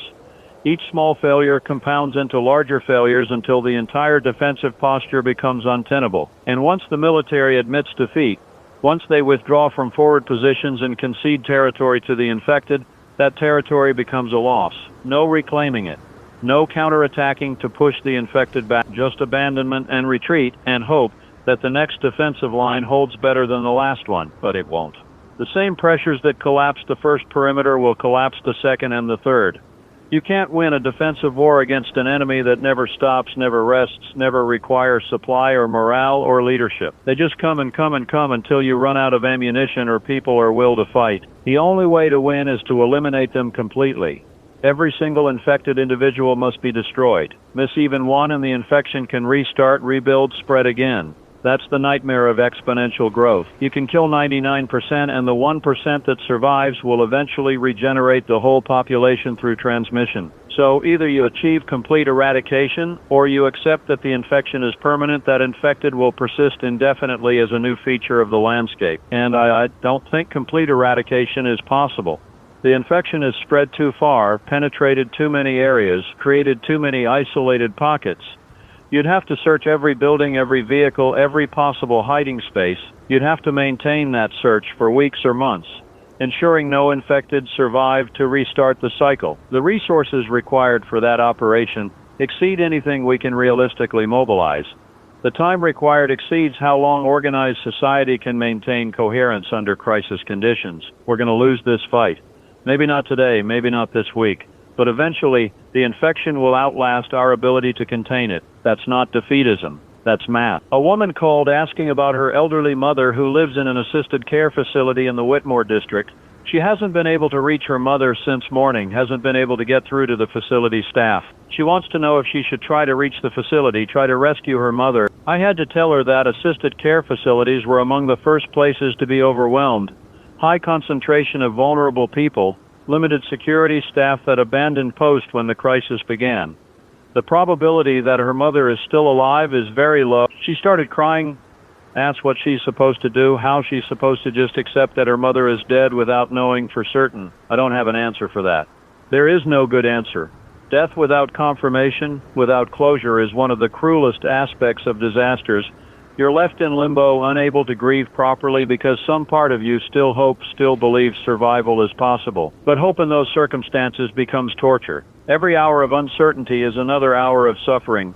Sometimes knowing for certain, even knowing the worst, is better than indefinite ambiguity. I didn't say that to her. Just told her I was sorry, told her to stay safe, told her to grieve however she needs to grieve. Then ended the call before she could ask me more questions I couldn't answer. This is the worst part of this job. Not the fear or the stress, but the helplessness. People call looking for hope and I have to give them honesty instead. They want reassurance, and I have to give them statistics. They want solutions and all I have are inadequate suggestions that might buy them a few more hours of life. I'm not helping. I'm just documenting, bearing witness to the death of a city and the people in it. Maybe that matters. Maybe having someone remember is important even if remembering doesn't change outcomes. But right now it feels empty. Feels like I'm playing a role in a performance no one is watching. The snow has stopped falling outside. The clouds are thinning, allowing some dim sunlight through. In that faint light I can see the city, see the empty streets, see the smoke rising from fires in multiple districts. It looks abandoned, looks like the aftermath of war, like we lost and everyone evacuated and all that remains is ruins. But we didn't evacuate. We're still here, hiding, scattered throughout the city in isolated pockets. Still alive, still human, still fighting in whatever small ways we can. That's worth something. The fact that people are still trying, still resisting, even when resistance seems futile. We haven't given up. We're still here. I wish Emily would call in, would let me know she's okay, that the fuel run was successful and she's on her way back. But there's only silence from her phone. Either she's too busy to call, or she's unable to call, or she's dead. Probably dead. I should prepare myself for that probability. Should start thinking about what I'll do when she doesn't return, how I'll manage the broadcast alone, how long I can keep going before exhaustion or despair overwhelms me. But I'm not ready to accept that yet. Still clinging to hope. Still believing she might succeed against terrible odds. Still lying to myself. It's 4:48 now. She's been gone almost an hour. The facility is maybe 20 minutes away on foot if you move carefully and avoid trouble. Another 20 minutes to secure fuel and return. So optimistically she could be back in 40 minutes total. She's already exceeded that time, which means either she encountered delays, took a longer route, or something went wrong. I'm watching the clock, watching minutes pass, watching the window of possible success close with each second. At some point I'll have to accept she's not coming back, have to move forward with that knowledge. Not yet. Not while there's still even a theoretical chance. The broadcast continues. I'm still at this microphone, still talking to whoever's listening out there, still pretending this matters, that my words serve some purpose beyond making me feel less alone. The emergency channels are chaotic. Multiple simultaneous transmissions, competing voices, fragments of information impossible to parse into coherent understanding. The communication infrastructure is collapsing along with everything else. Soon we won't even have radio, won't even have this primitive connection to what's happening beyond our immediate sight. Then it's just darkness and silence and isolation. Just waiting alone in the dark for whatever comes next. A family called claiming to be sheltering in a church basement with about 20 others.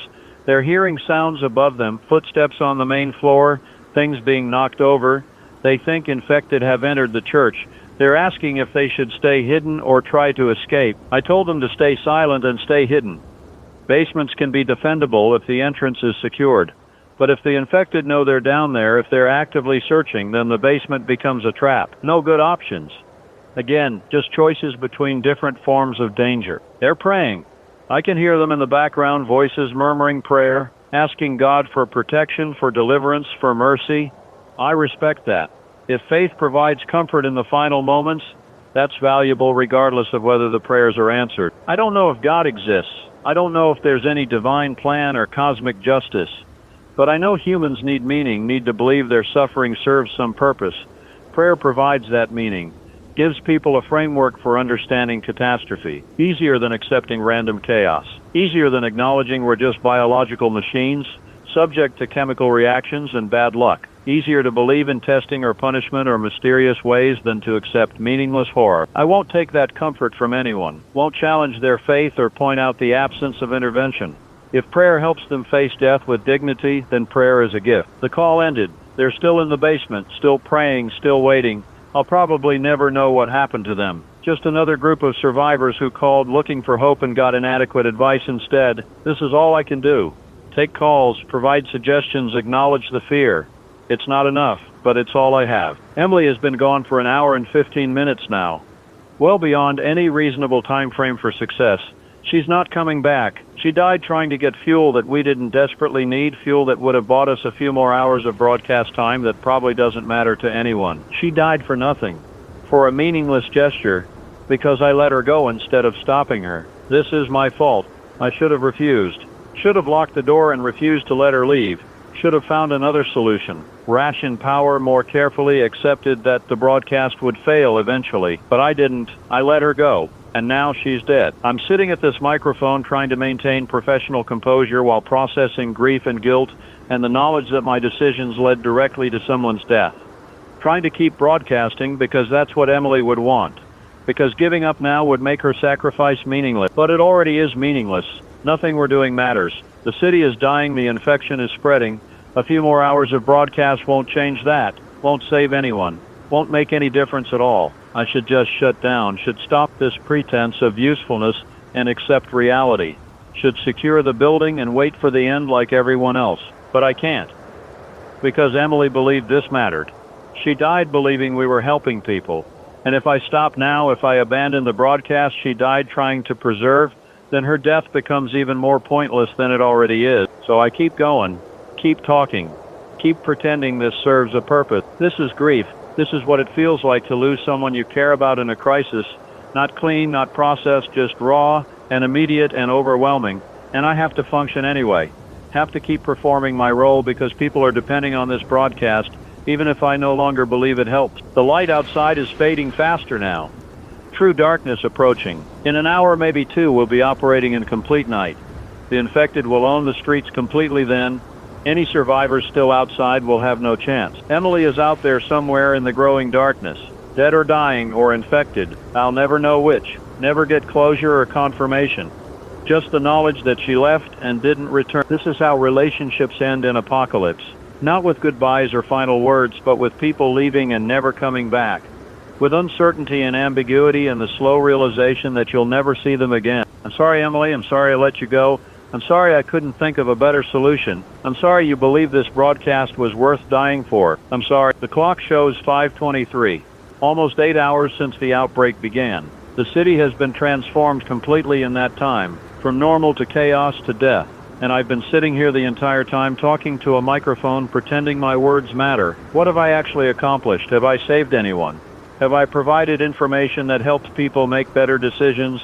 Or have I just been broadcasting into a void, talking to myself while the world ends around me? I don't know. I'll never know. There's no metric for measuring the value of a radio broadcast during apocalypse. But I keep going anyway, because stopping feels like surrender. Because Emily died to keep this running. Because somewhere out there someone might be listening and my voice might be the only human connection they have left. That has to be enough. That has to matter. Otherwise everything is meaningless, and I can't accept that.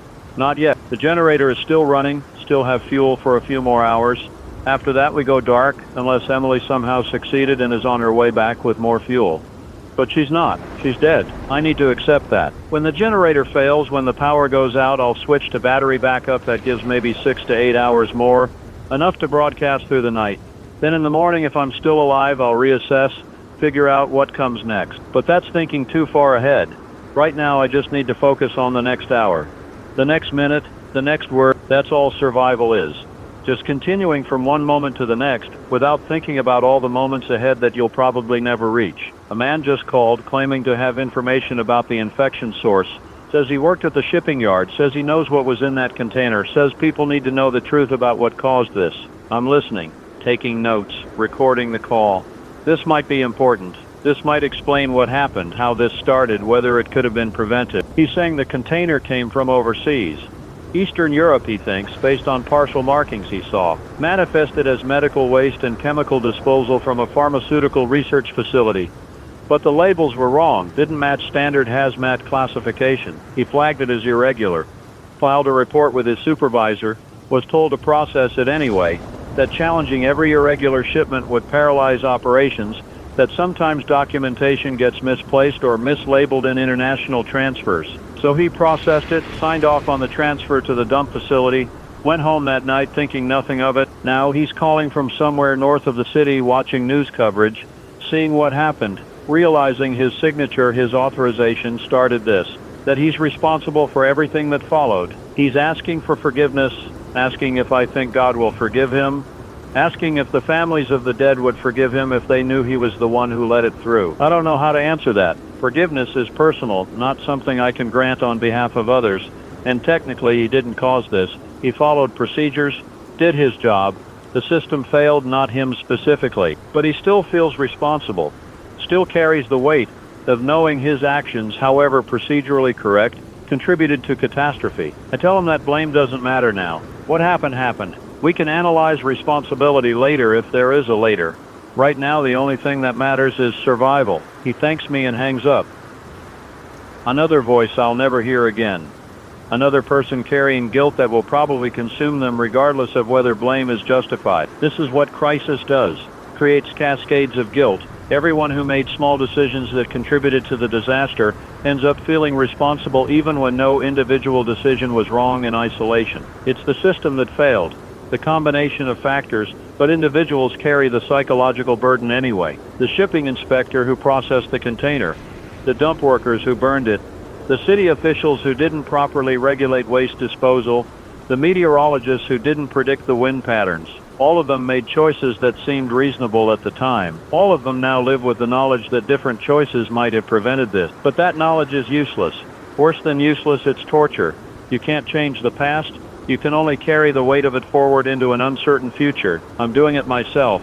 Carrying the weight of letting Emily leave, of decisions that led to her death. It doesn't help, doesn't change anything. Just makes the present moment harder to endure. But we endure anyway, because what else can we do? It's 5:46 now. The darkness outside is nearly complete.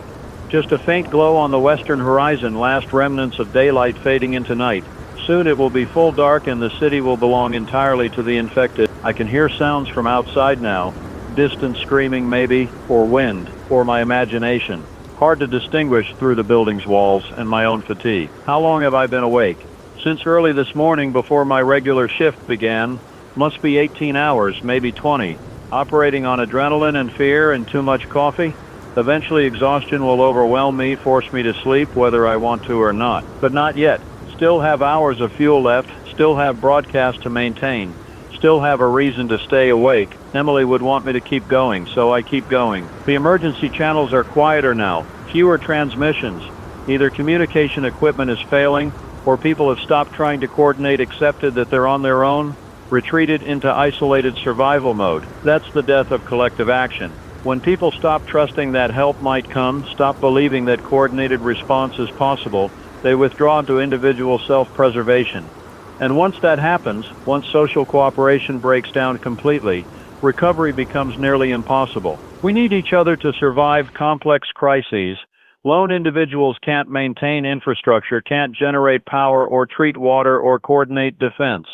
We need organization, specialization, cooperation. But organization requires trust, requires belief that following the plan will lead to better outcomes than abandoning it. When that trust fails, when people decide they're better off alone, civilization collapses into scattered survivors who can't rebuild because they can't trust each other enough to cooperate. We're seeing that happen in real time.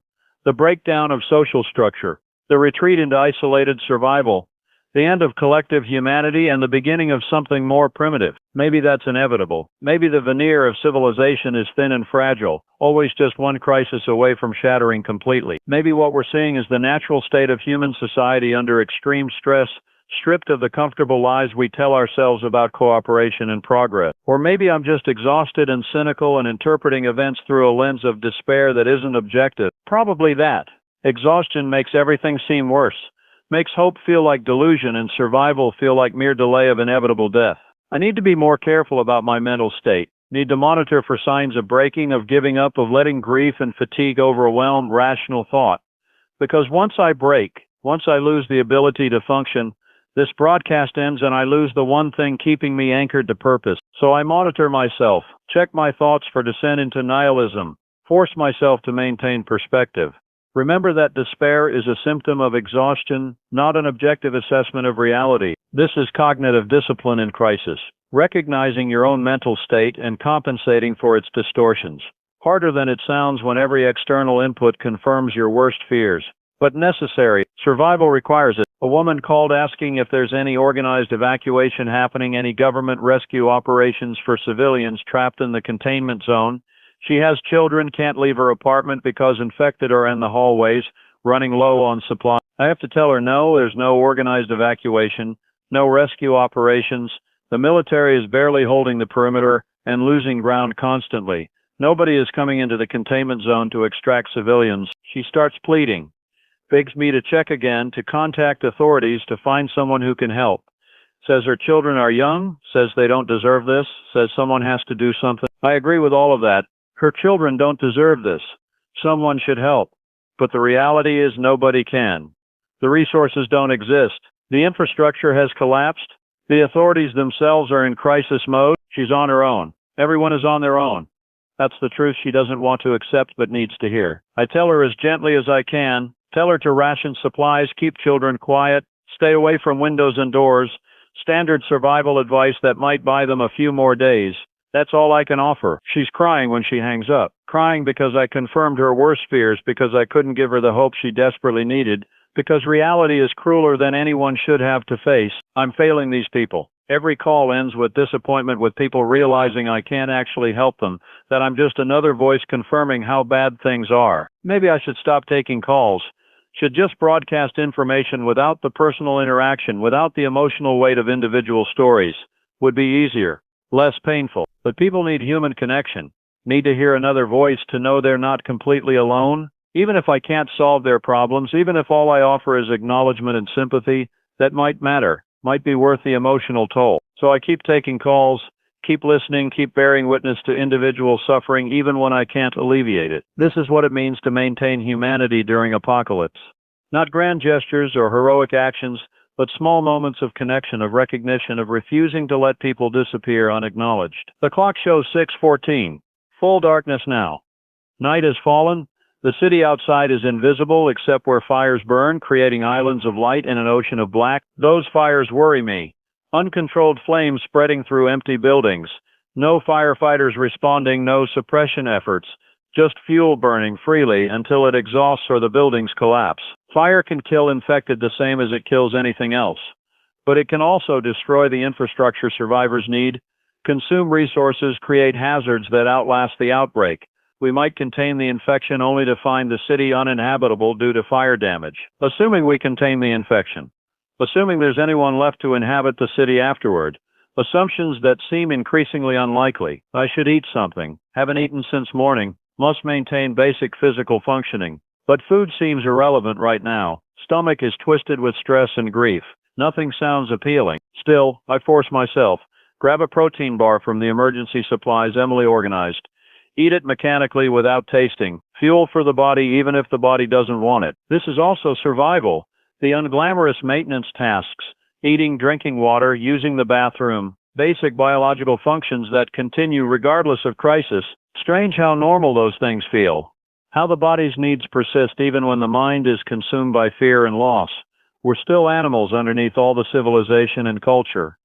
Still driven by base requirements that don't care about apocalypse. The generator hums steadily. Still working, still converting fuel into power.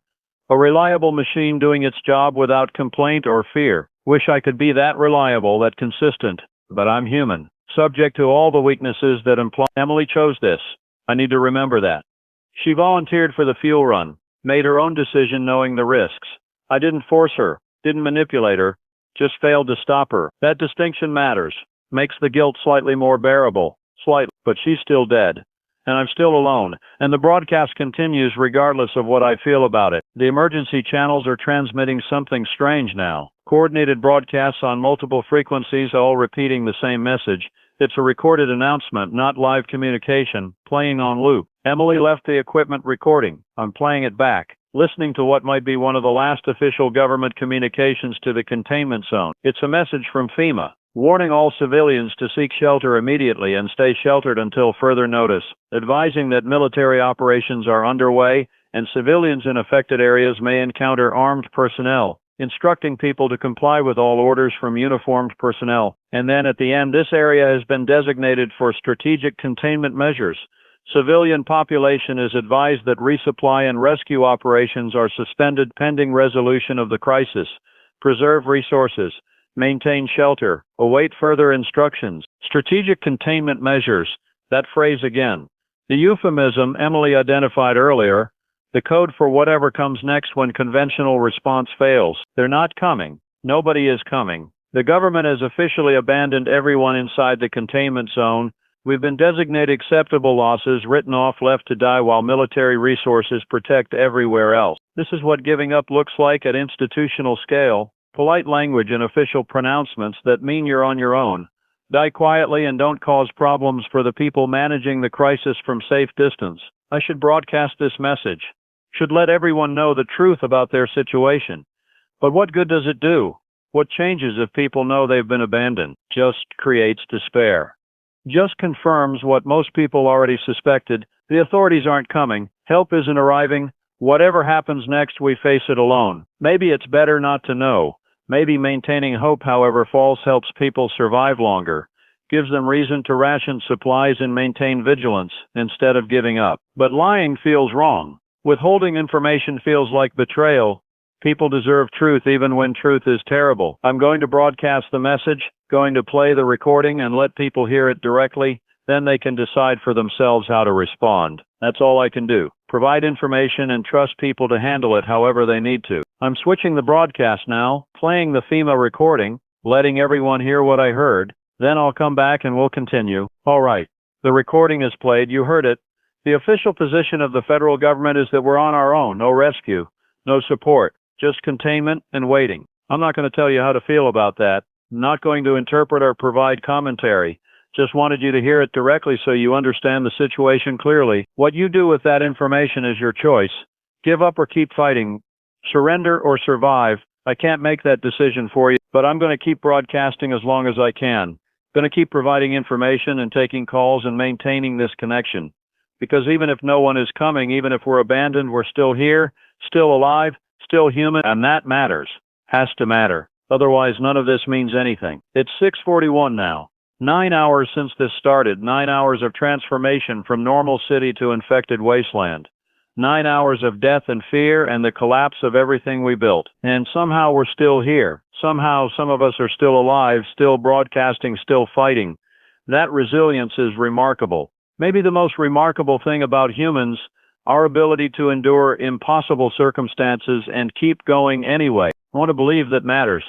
I want to believe that survival itself is meaningful even without larger purpose.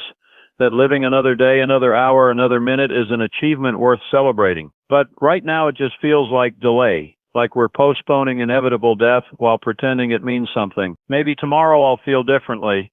Maybe after sleep, after processing the grief, after some distance from today's events, I'll find perspective that makes survival feel worthwhile again. Or maybe this is how it ends, with exhaustion and cynicism and the slow realization that fighting is pointless. I don't know. Don't have answers. Just questions and fear and the weight of being alone in a building broadcasting to an audience that might not exist anymore. But I keep talking anyway.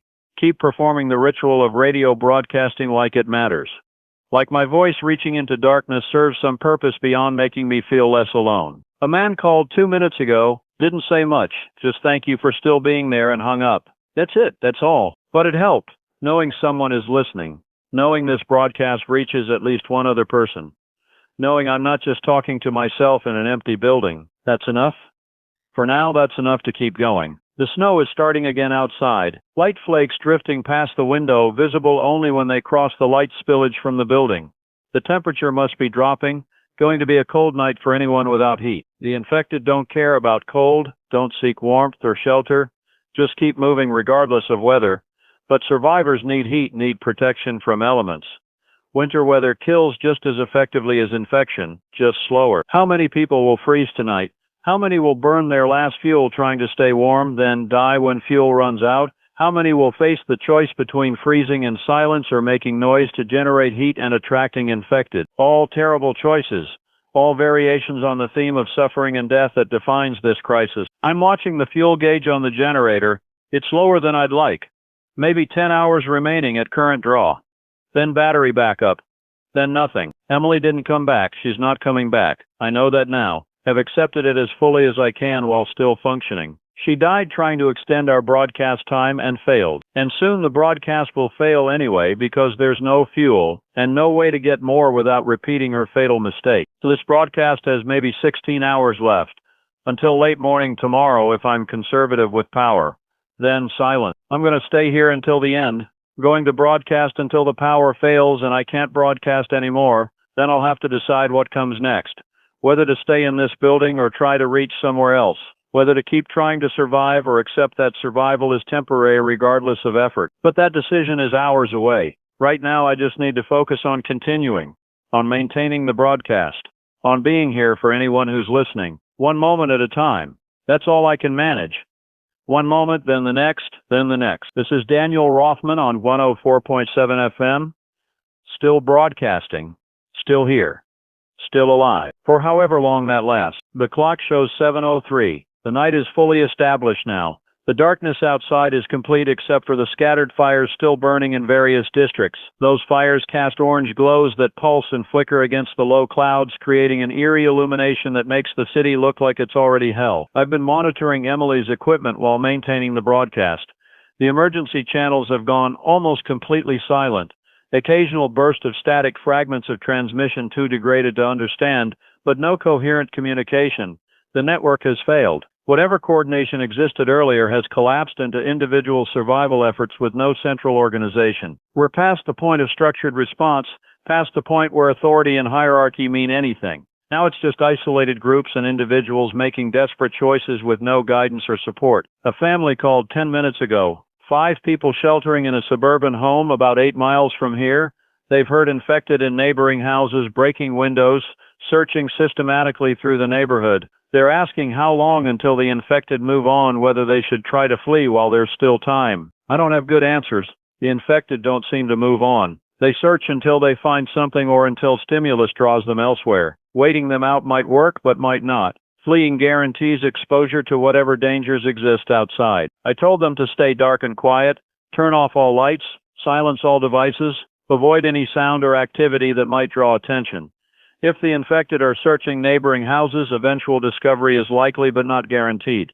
Some hiding spots go unnoticed. Some people survive through pure luck. That's what survival has become. Not skill or preparation, but random chance. Whether the infected happen to check your particular hiding spot, whether you happen to be somewhere they didn't search, whether luck favors you for no particular reason. You can improve your odds with smart decisions, but fundamentally you're at the mercy of factors beyond your control. And accepting that powerlessness is terrifying. The family thanked me and ended the call. I'll never know what happened to them. They're just another group of survivors whose fate I can't influence and can't know. This is the essential loneliness of crisis. We're all facing the same threat, but we're facing it separately in isolation without real connection or support.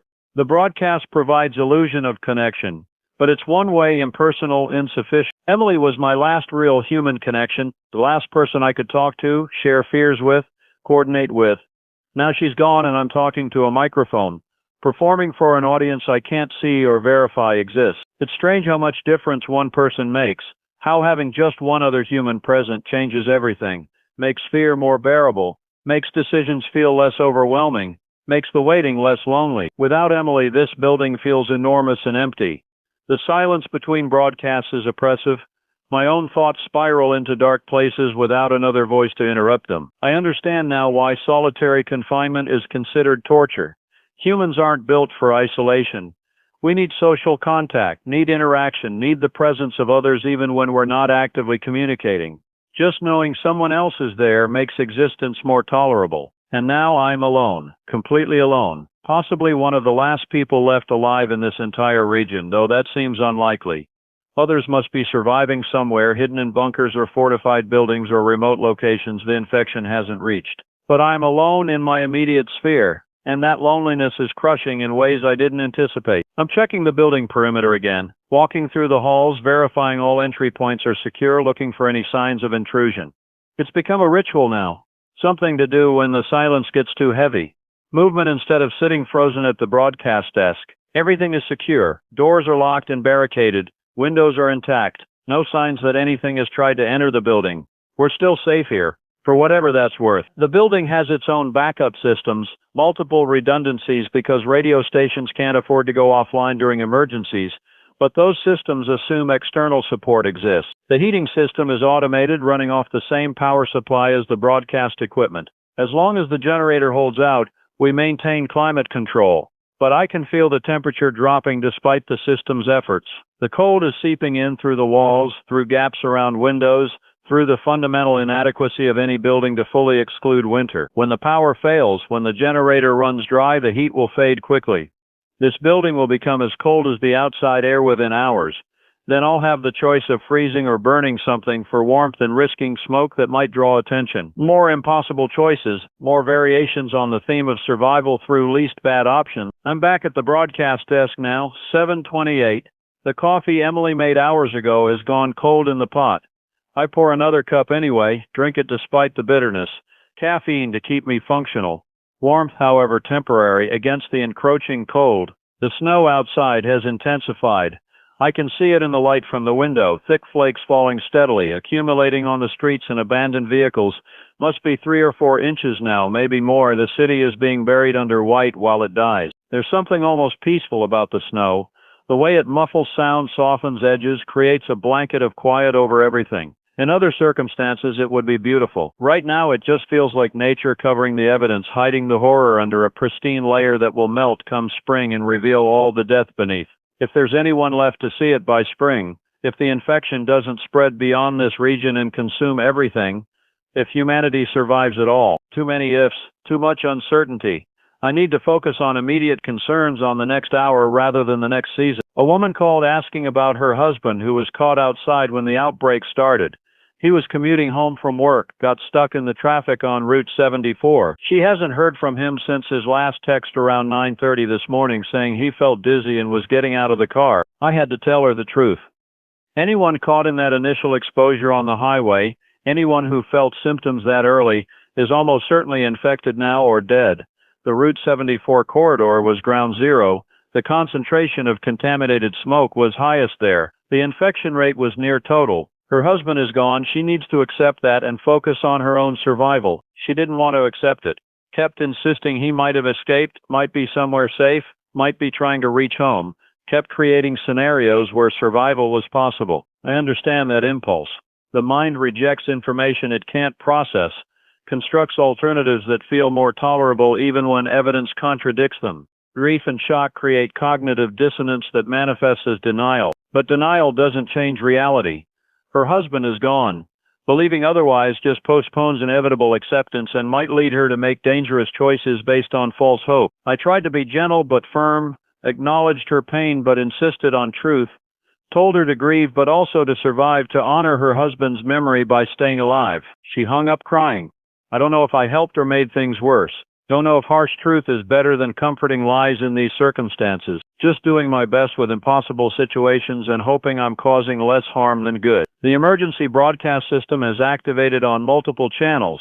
That's the automated alert system that triggers during major disasters. It's playing the standard emergency tone followed by text-to-speech announcements, warning people to shelter in place and avoid contact with infected individuals. The messages are repetitive and generic, clearly computer-generated rather than human-created, which means the people who normally manage emergency communications are no longer at their posts. The system is running on automation, broadcasting pre-programmed messages without human oversight. That's another sign of complete collapse. When the warning systems become automated, when no one is left to provide real-time updates or specific guidance, the institutional response has failed entirely. We're being warned by machines because the people who should warn us are dead or fled or overwhelmed. I'm keeping my broadcast separate from the automated alerts, still providing live human communication for anyone who wants something beyond computer-generated warnings, still taking calls and responding in real time. That distinction matters. Humans need human connection during crisis, need to hear actual voices expressing actual thoughts rather than programmed responses. The automated systems serve a purpose, but they can't replace genuine human interaction. As long as I'm able to broadcast, I'll continue providing that interaction. It's the one thing I can offer that automation can't replicate. The clock shows 7:51. I've been at this for over 10 hours now with only brief breaks. Exhaustion is becoming a serious issue. My thoughts are slower, less organized. I'm making more verbal mistakes, struggling to maintain coherent sentences. I should sleep, should rest while I can. But sleep means stopping the broadcast, means abandoning anyone listening, means giving up the one task keeping me anchored to purpose. So, I push through. Drink more cold coffee. Force my mind to focus. Keep talking despite the fatigue. This can't continue indefinitely. Eventually my body will shut down regardless of will or determination, but not yet. I can keep going for a while longer. Have to. For Emily, for the people listening, for the meaning I've assigned to this broadcast that makes survival feel worthwhile. A man called claiming to see lights in the sky, described them as green and pulsing, moving in patterns that seemed intelligent rather than random. Asked if I'd heard any reports of aerial activity, if there might be rescue operations beginning. I haven't seen or heard anything about aircraft activity.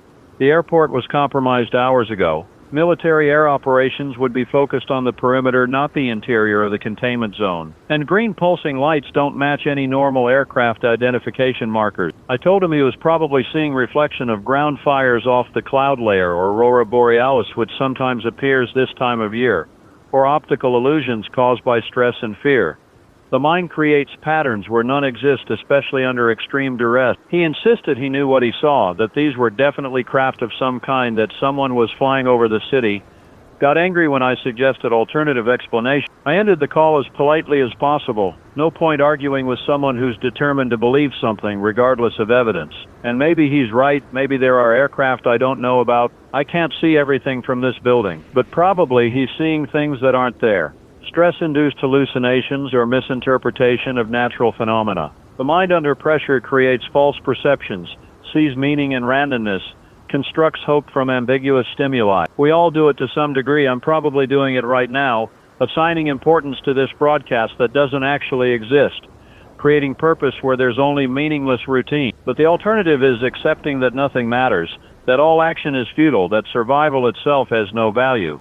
And I can't accept that. Not yet. The snow continues falling outside. The street is completely white now, all the pavement covered, all the details obscured. The abandoned vehicles look like abstract sculptures, organic shapes emerging from the snow rather than human-made objects. In the morning, if I'm still alive, if I'm still here, that snow will be marked with footprints. Infected moving through the streets, searching, hunting, leaving trails that show their patterns of movement. Or maybe not. Maybe the infected don't move in snow. Maybe cold affects them in ways we don't understand. Maybe winter will slow the outbreak, provide survivors with seasonal advantage. Or maybe I'm just hoping for something positive, some factor that improves our chances, however slightly. Grasping at possibilities because the confirmed facts are all terrible. I need to be more rigorous about distinguishing between evidence and speculation. My exhaustion is making that boundary fuzzy. I'm stating possibilities as if they're facts, confusing hope with analysis. This is a failure of cognitive discipline. I need to be more careful. People listening deserve accurate information, not my exhausted speculation presented as truth. So let me be clear. I don't know how the infected will behave in snow or cold. Don't have evidence one way or another. Any claims about weather effects on the outbreak are speculation until confirmed by observation. That's the standard I need to maintain. Acknowledge what I know, acknowledge what I don't know, never conflate the two. Emily would hold me to that standard. She was good at fact-checking, at distinguishing between verified information and rumor. I'm less disciplined without her oversight. Another reason her loss hurts beyond the personal. She made me better at this job, made the broadcast more reliable, and now I'm alone and declining in quality with each passing hour. The fuel gauge on the generator shows roughly 9 hours remaining. That takes us to around 5 in the morning if my estimate is correct, then battery backup for another 6 to 8 hours. So the broadcast could continue until early afternoon tomorrow. After that, silence. Unless some miracle occurs, unless fuel appears somehow, this station will go permanently offline tomorrow afternoon. I should use the remaining time productively. Should organize information, create some kind of record that might survive even after the broadcast ends. But I'm too tired to think about documentation. Just maintaining real-time broadcast takes all my remaining energy. Tomorrow? I'll think about legacy and records tomorrow if tomorrow comes. Right now I just keep talking. Keep the signal alive. Keep being here for anyone listening. A family called from somewhere in the industrial district. They're sheltering in a factory building. About 15 people total. Mix of workers who were there when the outbreak started and neighbors who fled to the facility seeking security. They've fortified their position, blocked entrances, established watch rotations, inventoried supplies. They're organized, disciplined, doing everything right. But they're running low on food and water. Maybe 3 days of supplies remaining if they ration carefully. They're asking if there's any information about supply drops, about relief operations, about anything that might help them resupply without leaving their secure location. I have to tell them no supply drops, no relief operations, no support coming from outside. They're entirely dependent on what they have and what they can scavenge from their immediate area. The factory building might have vending machines, break room supplies, things that could extend their timeline, but eventually they'll exhaust those resources. Then they'll face the choice of starving in security or risking exposure to seek more supplies. I gave them what advice I could. Ration more aggressively than they think necessary. Collect any water source available, including radiators and toilet tanks, if those haven't been contaminated. Look for protein sources even if unconventional. Prepare psychologically for hard decisions ahead. It's inadequate advice, doesn't solve their fundamental problem, just delays the inevitable crisis. But delay is all anyone can hope for right now. Each day survived is an achievement. Each hour is a victory against impossible odds. The family thanked me and ended the call. They sound competent, organized, more prepared than most. If anyone has a chance of long-term survival, it's groups like them. But even the best prepared groups will struggle as supplies dwindle and isolation extends. How long can people maintain social cohesion under extreme stress? How long before groups fracture into competing factions, before cooperation breaks down into conflict over dwindling resources? History suggests not long. Disasters initially bring people together, but prolonged crisis strains every social bond. Eventually, self-preservation overcomes cooperation. Eventually, the group fragments into individuals fighting for their own survival. And individual survivors don't last long. Humans need cooperation to thrive, need specialization and mutual support.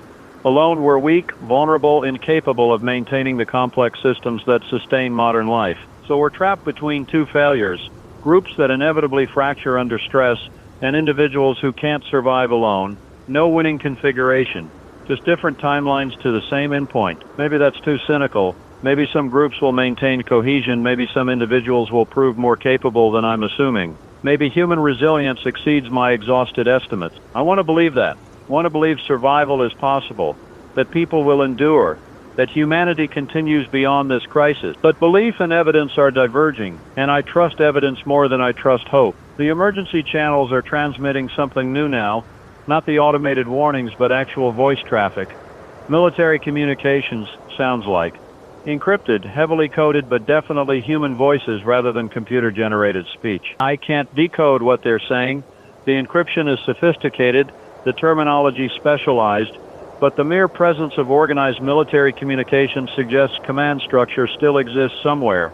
That institutional response hasn't collapsed completely. That's something. Not much, but something. Means the authorities outside the containment zone are still functional, still coordinating, still attempting to manage the crisis, even if management means containment rather than rescue. For us inside the zone, it doesn't change anything. We're still abandoned, still written off, still facing death without external support. But knowing the broader infrastructure survives provides minimal comfort. Civilization hasn't ended everywhere. Just here, just us. Small comfort, but I'll take it. The clock shows 8:37. Almost 11 hours of broadcasting. My voice is rough now, throat raw from constant talking. I've been drinking water periodically, but it's not enough to offset the strain. I'm going to sound progressively worse as this continues. voice deteriorating into hoarse croaking. But the content matters more than the delivery. As long as words remain intelligible, I keep going. Emily used to joke about my radio voice, the slightly deeper tone I unconsciously adopted when broadcasting.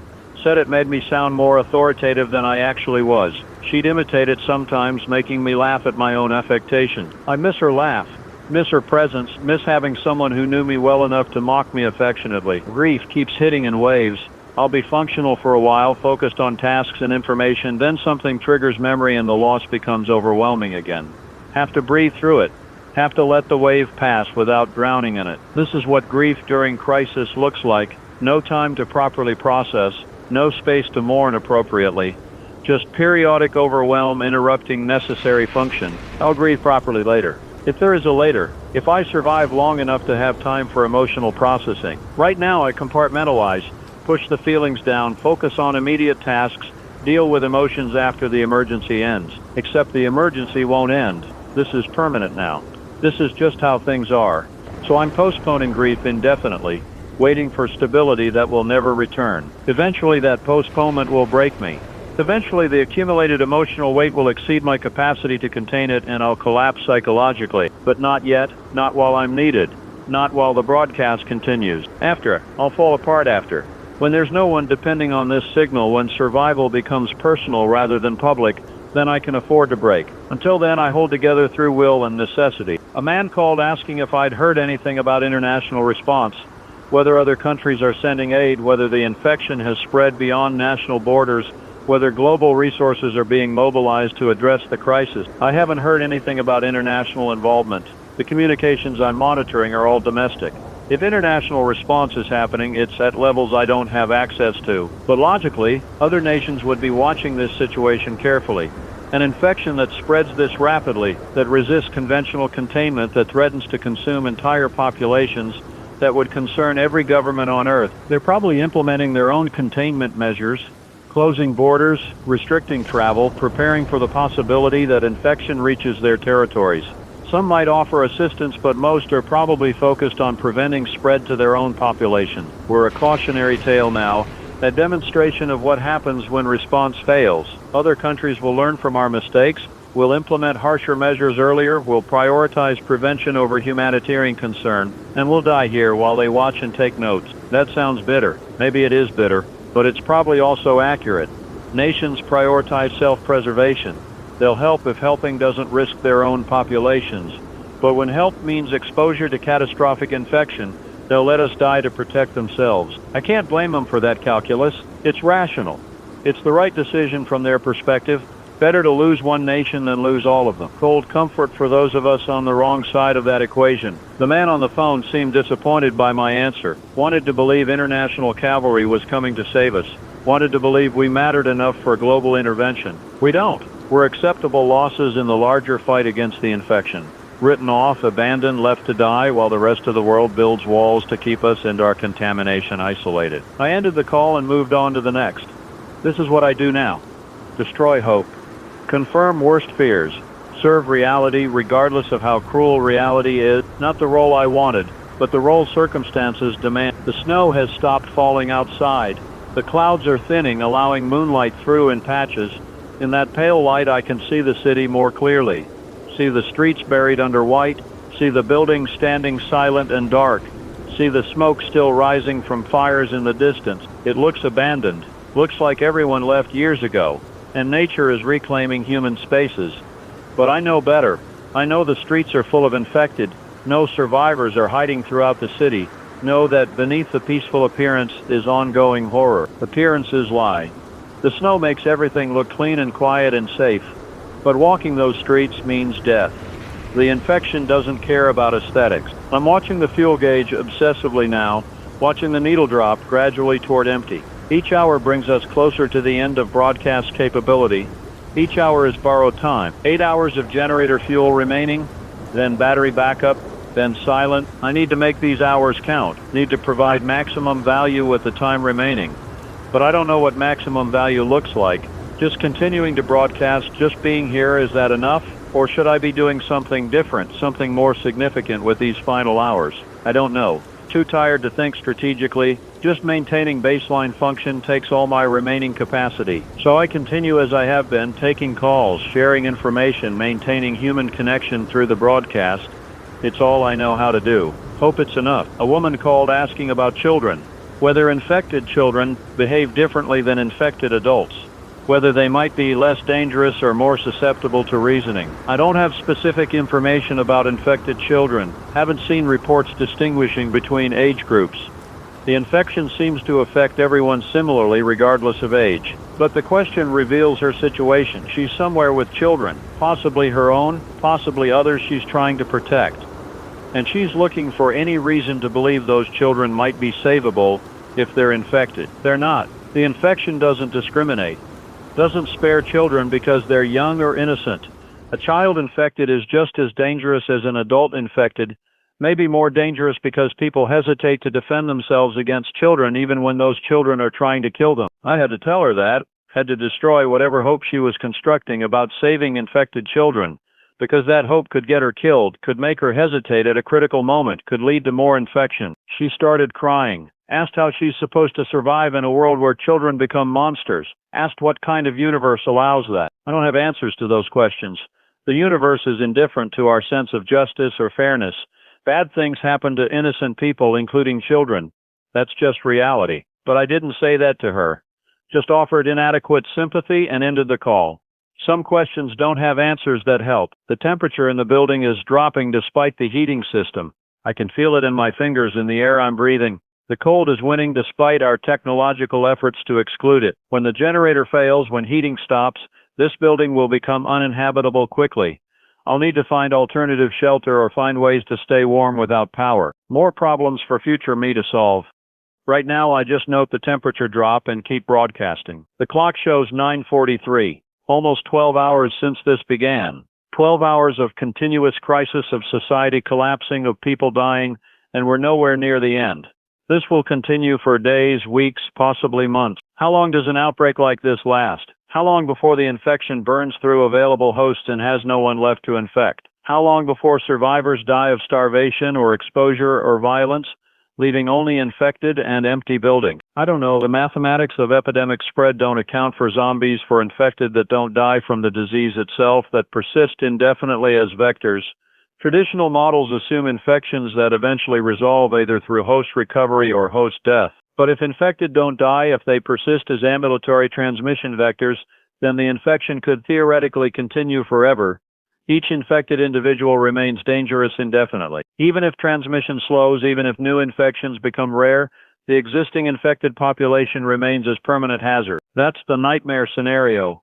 Not that everyone dies, but that the infected never die. That they remain as permanent features of the landscape, making the world perpetually dangerous for any survivors. Humanity reduced to scattered individuals hiding from immortal predators. Civilization permanently collapsed. Technology reverting to primitive levels because we can't maintain complex systems while under constant threat. That's the future we're facing if this infection can't be stopped. Not quick death, but permanent regression to survival mode. Maybe that's better than extinction. Maybe some survival, however degraded, is better than complete human extinction. But right now, exhausted and grieving and alone, it's hard to see how that kind of survival is worth the cost. I'm spiraling into dark thoughts again. Need to pull back. Need to focus on immediate rather than speculating about dystopian futures. 1 hour at a time. That's all I can manage. Stop thinking about weeks or months or years, just the next hour. The emergency channels are transmitting more military communications. Still encrypted, but the volume has increased. Suggests significant activity, coordinated operations happening somewhere. I wish I could decode them. Wish I knew what's being planned, what strategies are being implemented, whether anyone has a solution or we're just documenting collapse. But the encryption is solid. I'm not getting through it with the equipment available here. So I just listen to the coded traffic and imagine what it might mean. Probably nothing good. Probably escalation of containment measures, discussion of strategic options that involve killing millions to save billions, cold equations being solved by people who can afford to be clinical because they're not inside the containment zone. Easy to make hard choices when you're safe. Easy to sacrifice others when you're not among those being sacrificed. But I'd probably make the same choices in their position. Would probably authorize whatever measures necessary to prevent global spread. Would probably write off the contaminated zone as acceptable loss. Understanding doesn't make it hurt less. doesn't make abandonment feel less like betrayal. But I understand the logic, and understanding is all I can do from here. A family called asking whether they should fortify their current location or attempt to reach a more secure building. They're in a residential home, suburban area, limited supplies. They know of a police station about a mile away that might have better defenses and more resources. I asked about the route between their location and the police station. Mostly residential streets, some open areas, passing several intersections where infected might be concentrated. They'd have to move the entire family, including 2 young children. High risk, unknown reward. The police station might be secure or might be overrun, might have supplies or might be picked clean. No way to know without going there. I told them to stay put unless their current location is actively compromised. Movement means exposure. Exposure means infection. Better to fortify what they have than risk everything on uncertain improvement. They seemed relieved, wanted permission to stay, wanted external validation of their instinct to avoid the risk. I provided that permission. Whether it's right advice, I don't know. Maybe the police station would have been better. Maybe I just condemned them to death in an inadequately fortified home. But they asked, and I answered based on my best judgment.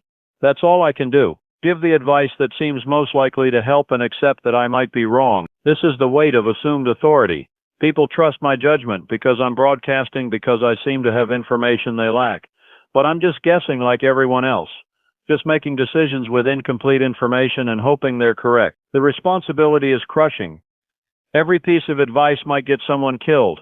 Every suggestion carries life or death implications. I want to tell people I don't actually know, that they shouldn't trust my judgment, that I'm just scared and tired and doing my best. But that would undermine the one thing I can offer them, confidence. The appearance of knowledge even when knowledge doesn't exist. So I maintain the facade. Speak with authority I don't feel, pretend expertise I don't possess, because people need someone to seem like they know what's happening even when no one does.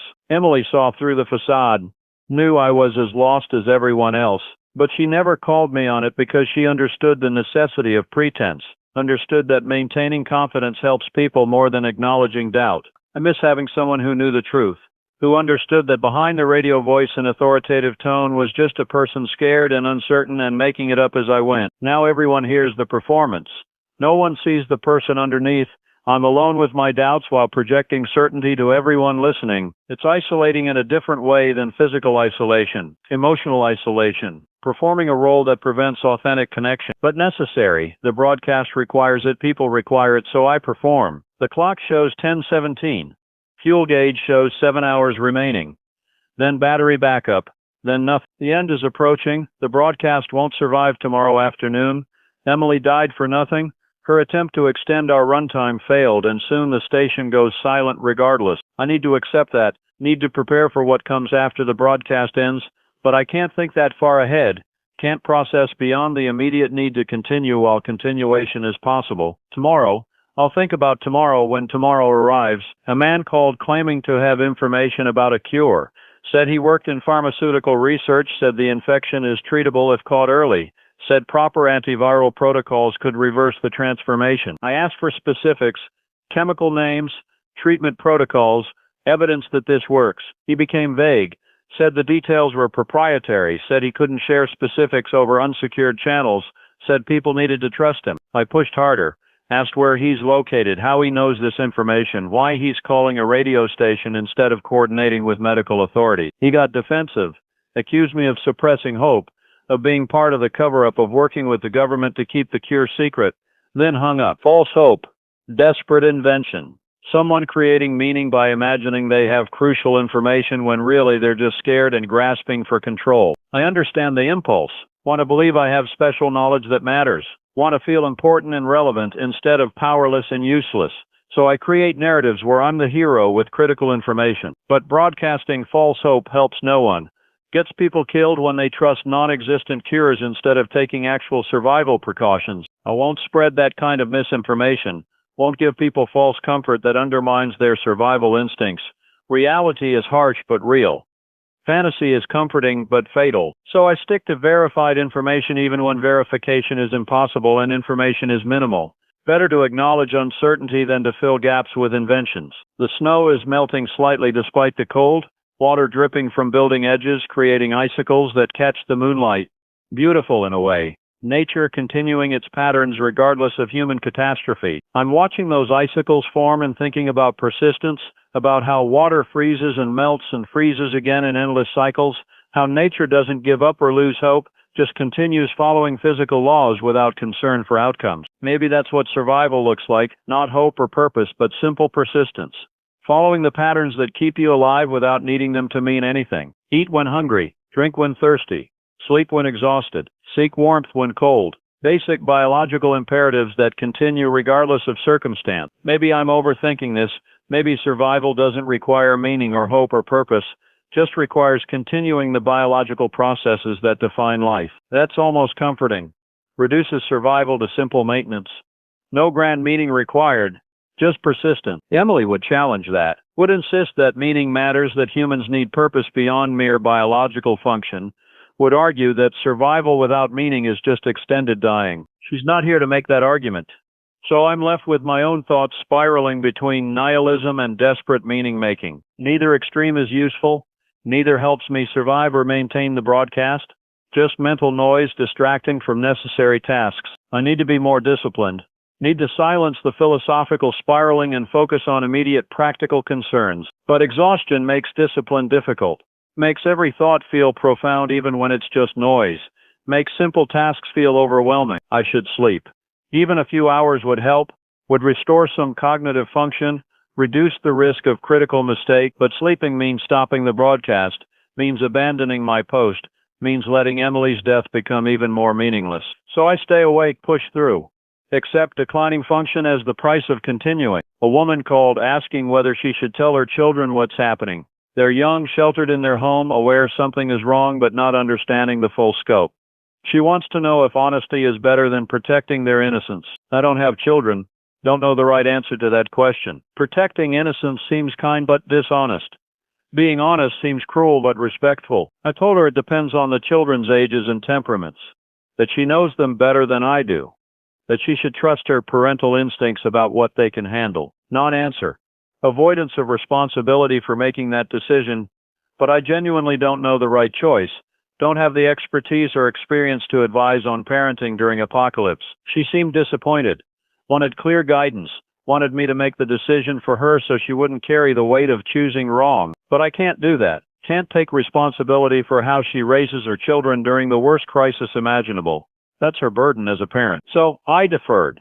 Gave her permission to decide without prescribing what to decide. Hope that's helpful rather than cowardly. The clock shows 11:04. 13 hours of broadcasting, 13 hours of continuous crisis management, 13 hours of being the voice in the darkness for anyone listening. I'm starting to lose track of what I've said, starting to repeat information or contradict earlier statements. Memory is failing along with other cognitive functions. I should be taking notes. Should be documenting what I've broadcast to prevent redundancy. But organizing that kind of record requires energy I don't have. So I just continue. Repeat information if necessary. Except that broadcast quality is declining as exhaustion intensifies. People listening probably notice, probably hear me getting worse. But they're not calling to complain, so either they don't care or they're too focused on their own survival to notice. Either way, I keep going until I physically can't anymore. The emergency channels are broadcasting automated evacuation orders now, instructing people to proceed to designated rally points for organized evacuation from the containment zone. It's obviously false. No evacuation is happening. The perimeter is sealed. This is either old messaging from before the containment was established or it's deliberate misinformation to draw people out of hiding. I'm announcing that it's false. Warning people not to respond to evacuation orders. Staying hidden is safer than attempting to reach rally points that don't exist or that have been compromised. This is the danger of automated systems. They keep broadcasting outdated information without human oversight to update or cancel messages, creating dangerous confusion that could get people killed. I have to actively counter the false messaging, have to be louder and clearer than the automated systems, have to make sure people trust my live human voice over computer-generated instructions. It's exhausting. Competing with automation while running on fumes, but necessary. A group called from inside one of the designated rally points, mentioned in the evacuation orders. A high school gymnasium where automated messages directed people to gather. About 40 people responded to the messages and congregated there. Now infected have surrounded the building. The group is trapped inside with limited supplies and no escape route. They're asking what to do. I don't know what to tell them. They're already in the trap. Already made the fatal mistake of trusting the automated evacuation orders. Now they're contained in a single location that infected can systematically assault. Their options are terrible. Try to break through the infected surrounding them, which almost certainly means casualties. Or stay trapped and hope rescue comes, which it won't. I gave them what tactical advice I could. Identify alternate exits. Prepare barricades. Organize defense in layers. Make noise to draw infected to one side while attempting escape from another. Long-shot strategies with minimal chance of success, but better than passive waiting for inevitable death. They thanked me and ended the call. I'll never know if any of them survived. Just another group of people I couldn't help adequately, couldn't save, couldn't do anything for, except offer doomed advice. This is hell. Not the dramatic hell of flames and torture, but the quiet hell of helplessness, of watching people die and being unable to prevent it, of bearing witness to suffering I can't alleviate. I'm starting to understand why emergency responders burn out, why doctors and nurses and social workers leave their professions. The accumulated weight of cases you can't solve, people you can't help, suffering you can't prevent. It crushes you gradually. I've experienced one day of this and I'm already breaking. People who do this work for years, for careers I don't understand how they maintain function. Probably they develop emotional walls. Probably they learn to care less, to detach, to protect themselves from the weight of constant exposure to unsolvable problems. I haven't learned that skill, haven't had time to develop those defenses, so every call hits full force. Every story of suffering penetrates without buffer. It's destroying me, and there's still so many hours left, so much more suffering to witness before the broadcast ends. I don't know if I can endure it, don't know if my psychological structure can withstand the accumulated trauma of this continuous exposure. But I keep taking calls, keep listening, keep bearing witness even as it breaks me. Because what else can I do? The fuel gauge shows 6 hours remaining. The night continues. The city dies around me while I sit in this building talking to a microphone. This is my contribution. This is how I fight. With words and witness and the pretense of knowledge. It feels inadequate. Feels like nothing compared to the scale of catastrophe. But it's all I have, so I give it. Give everything I have left, until there's nothing more to give. Then I suppose I'll find out what comes after. What happens when purpose ends and survival becomes purely personal. But that's hours away still. For now I broadcast. For now I continue. This is Daniel Rothman on One. Still here. Still alive. Still trying.